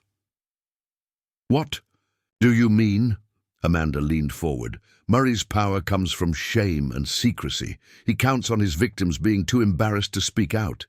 But if you tell your story, how you were willing to sacrifice everything for those children, how Jack recognized your courage and built a family with you, it becomes an inspiration instead of a scandal. That evening, Emma found Jack in the barn, brushing down one of the horses with the methodical attention he gave to tasks when he was thinking hard. The children were in the house doing homework, their voices occasionally drifting across a yard on the cool evening air. Agent Harrison says Murray had dozens of victims, Emma said, leaning against the stall door. Jack nodded without looking up from the horse's flank. Harrison thinks there might be more we don't know about. Women who were too scared to come forward, and you think I should testify. I think you should do whatever feels right to you. But Emma... Jack finally looked at her, his green eyes serious. What you did that night wasn't shameful. It was the most selfless act of love I've ever witnessed. Emma felt tears prick at the corners of her eyes. I was so scared you'd think differently of me when you found out. I think more of you, Jack said simply. Most people talk about what they do for their children. You actually did it. They were interrupted by the sound of running feet as Tommy burst into the barn, followed closely by Lucy and the twins. Daddy Jack! Miss Emma!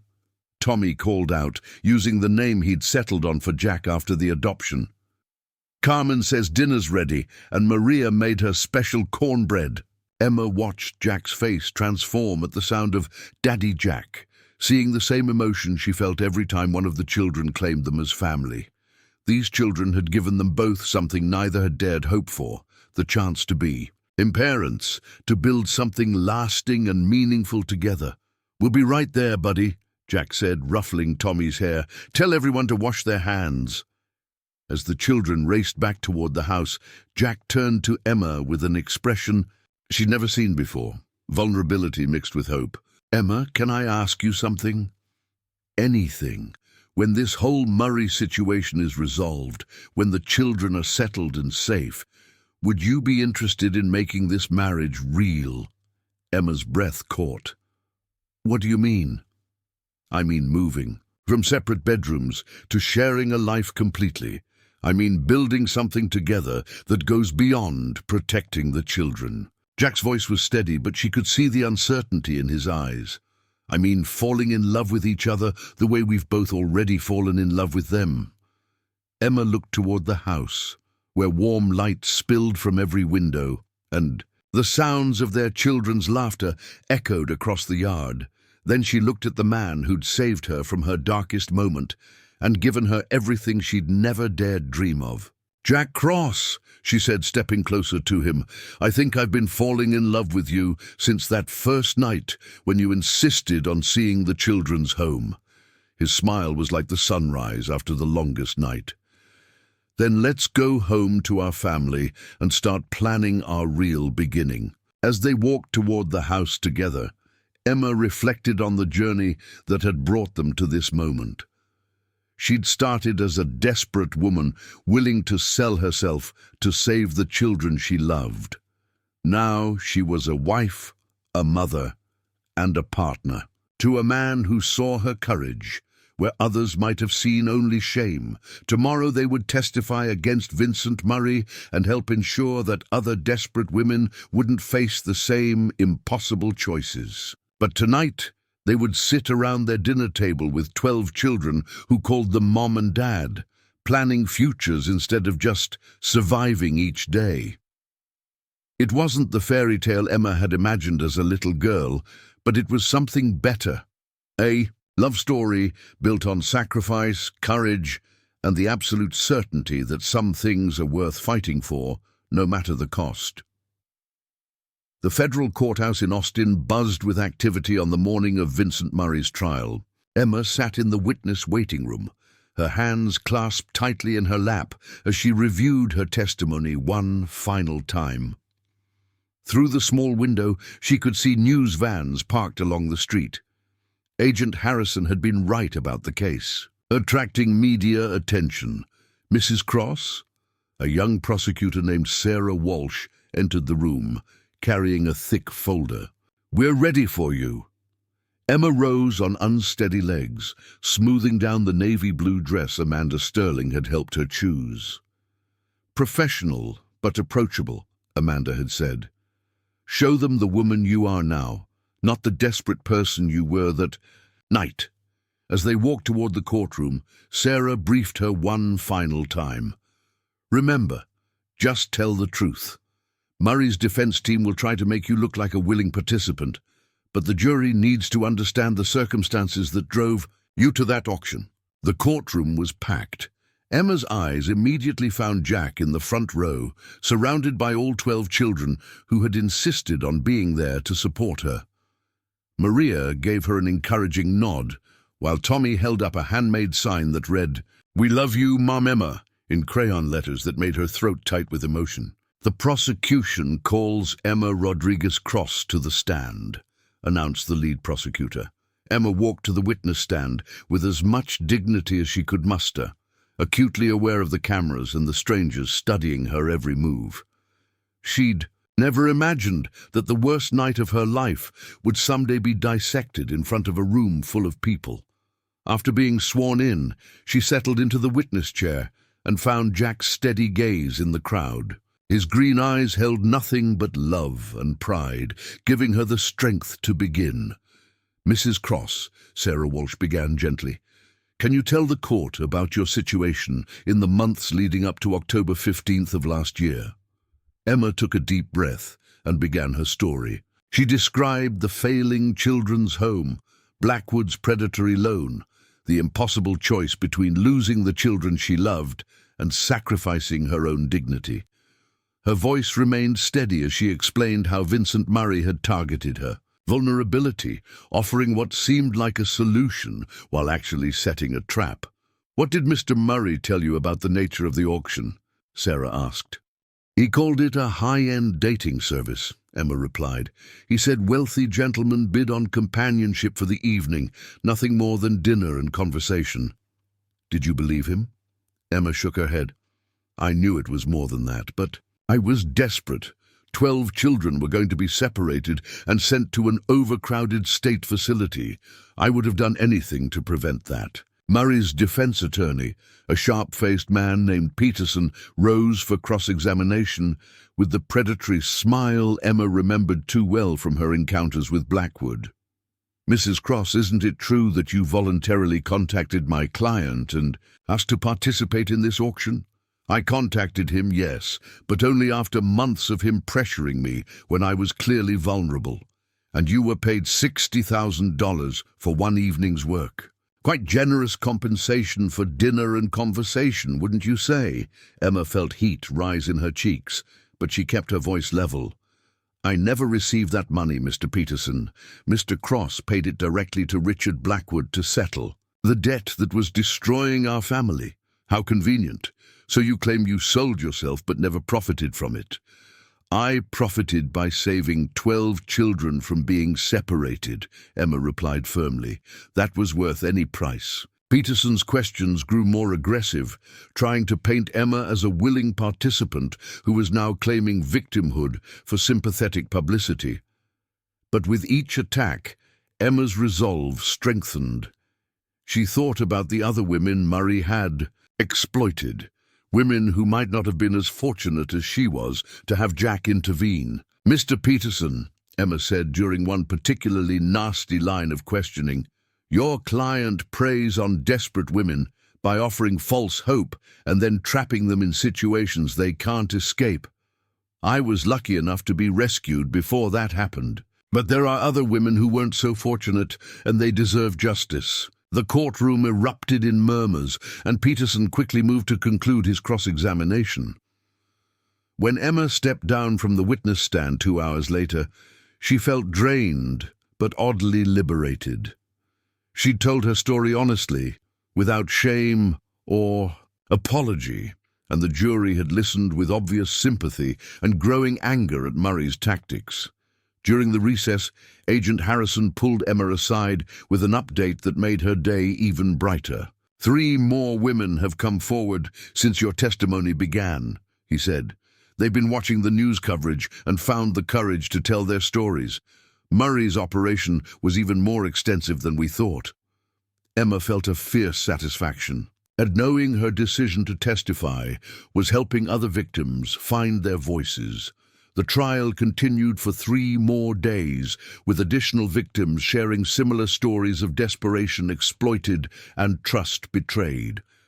Dr. Patricia Williams, a psychologist who specialized in human trafficking, testified about the psychological manipulation tactics Murray used to control his victims. On the final day, Jack took the stand to describe what he'd witnessed at the auction and his subsequent investigation into Murray's operation. His testimony was clinical and devastating, painting a picture of a predator who systematically targeted vulnerable women. Mr. Cross, the prosecutor asked, what was your impression of the defendant's operation? It was sophisticated human trafficking disguised as a luxury service, Jack replied without hesitation. Mr. Murray identified women in desperate financial situations and offered them what appeared to be quick solutions to their problems, but the reality was exploitation and coercion. And Mrs. Cross specifically. Jack's gaze found Emma in the courtroom. Mrs. Cross was clearly terrified and desperate. She was there to save her children, not for any personal gain. What Mr. Murray did to her and to all his victims was unconscionable. The jury deliberated for less than 4 hours before returning, with guilty verdicts on all counts: human trafficking, conspiracy, money laundering and racketeering. Murray was sentenced to 25 years in federal prison with no possibility of parole. As they left the courthouse, Emma was approached by a reporter from the local news station. Mrs. Cross, what would you say to other women who might be facing similar desperate circumstances? Emma paused, thinking about her answer carefully. I'd say that there are people who will try to exploit your desperation, but there are also people who will help you find real solutions. Don't let pride or shame prevent you from asking for help from legitimate sources, social services, churches, community organizations. And remember that your children need you alive and free more than they need any amount of money. That evening, Cross Ranch hosted a celebration that felt more like a family reunion than a legal victory party. Amanda Sterling was there with Agent Harrison and his wife. Carmen had prepared a feast, and even Sheriff Martinez had stopped by to congratulate them on seeing justice done. Emma found herself on the front porch as the sun set, watching the children play in the yard with the ranch dogs. Lucy was teaching one of the puppies to fetch, while the twins attempted to build some sort of fort out of hay bales. Maria was deep in conversation with Dr. Chen about a veterinary procedure she'd observed. That week, regrets, Jack asked, settling into the chair beside her with 2 glasses of wine. Emma considered the question seriously. About testifying? No. About that night at the auction? She was quiet for a moment. I can't regret something that led me to this. Jack smiled, reaching for her hand. What about marriage? Still feeling like you married a stranger? Emma laughed, thinking about how much had changed since their courthouse wedding 6 months ago. Well, I know you snore, you drink your coffee black, you read bedtime stories in funny voices, and you cry during children's movies when you think no one's looking. I do not cry during movies, Jack protested, though his smile suggested otherwise. You absolutely sobbed during Finding Nemo last week when Tommy picked it for movie night. That fish was just trying to find his son, Jack said defensively. It's a very emotional story. Emma leaned over and kissed him softly, still marveling at how natural it felt. After the trial concluded, they'd finally moved into the same bedroom, officially transitioning from their marriage of convenience to something real and beautiful. I love you, Jack Cross, she said against his lips. I love the man who saw a terrified woman at an auction and chose to save her. I love the man who opened his home to 12 broken children and helped them heal. I love the man who stood up in court and called what happened to me unconscionable. I love you too, Emma Cross, Jack replied, pulling her closer. I love the woman who was willing to sacrifice everything for her children. I love the mother who makes bedtime stories magical and homework feel important. I love the wife who makes this house feel like a home. Their romantic moment was interrupted by Tommy bursting through the front door, followed by the other children. Mom, Emma! Daddy Jack! Tommy called out. Carmen says there's cake and we can stay up late because it's a celebration. Emma and Jack exchanged amused glances. Privacy was definitely something they'd had to negotiate with 12 children in the house. Cake sounds perfect, Emma said, standing and taking Jack's hand. Let's go celebrate with our family. As they walked into the house together, surrounded by the cheerful chaos of children and friends, Emma reflected on the incredible journey that had brought them to this moment. A year ago, she'd been a desperate woman facing impossible choices. Tonight, she was surrounded by love, security, and purpose. Later that evening, after the guests had gone home and the children were finally asleep, Emma found Jack in his study going over ranch business. She curled up in the chair across from his desk, still wearing her celebration dress, but with her shoes kicked off and her hair loose around her shoulders. Working late? She asked. Just reviewing some expansion plans, Jack said, closing his laptop and giving her his full attention. Actually, I wanted to discuss something with you. Emma raised an eyebrow. Oh? How would you feel about adopting more children? The question caught Emma completely off guard. More children? Jack leaned back in his chair, his expression thoughtful. Agent Harrison mentioned that several of Murray's victims have young children who are currently in temporary foster care. With Murray gone and their mothers testifying, these kids are going to need stable homes. Emma's heart immediately began racing. How many children are we talking about? 4. Ages 3 to 10. They've been through trauma, and the system is struggling to find families willing to take sibling groups. Emma thought about their house, which suddenly felt smaller. Jack, we already have 12 kids. Can we really handle 16? We'd need to build an addition, hire more help, maybe get a second vehicle. Jack acknowledged. But Emma, these children need families, and we've proven we're pretty good at this. Emma looked around the study, with its photos of their 12 children scattered across every surface, school pictures, candid shots from ranch activities, the formal adoption photos from the courthouse. Each face represented a life transformed, a future secured. "What does your heart tell you?" Jack asked gently. Emma closed her eyes, imagining 4 more children around their dinner table, 4 more sets of homework to check, 4 more bedtime stories to read. It would be chaos. It would be expensive. It would be exhausting. It would also be beautiful. "My heart says yes," she admitted, "but my practical side says we should probably talk to the other kids first. This affects them too." Jack smiled. "Already ahead of you. I mentioned the possibility to Maria and Tommy yesterday. Maria said, and I quote, 'The more the merrier, as long as they like animals.' Tommy wanted to know if any of them need help with reading. Emma felt tears prick at the corners of her eyes.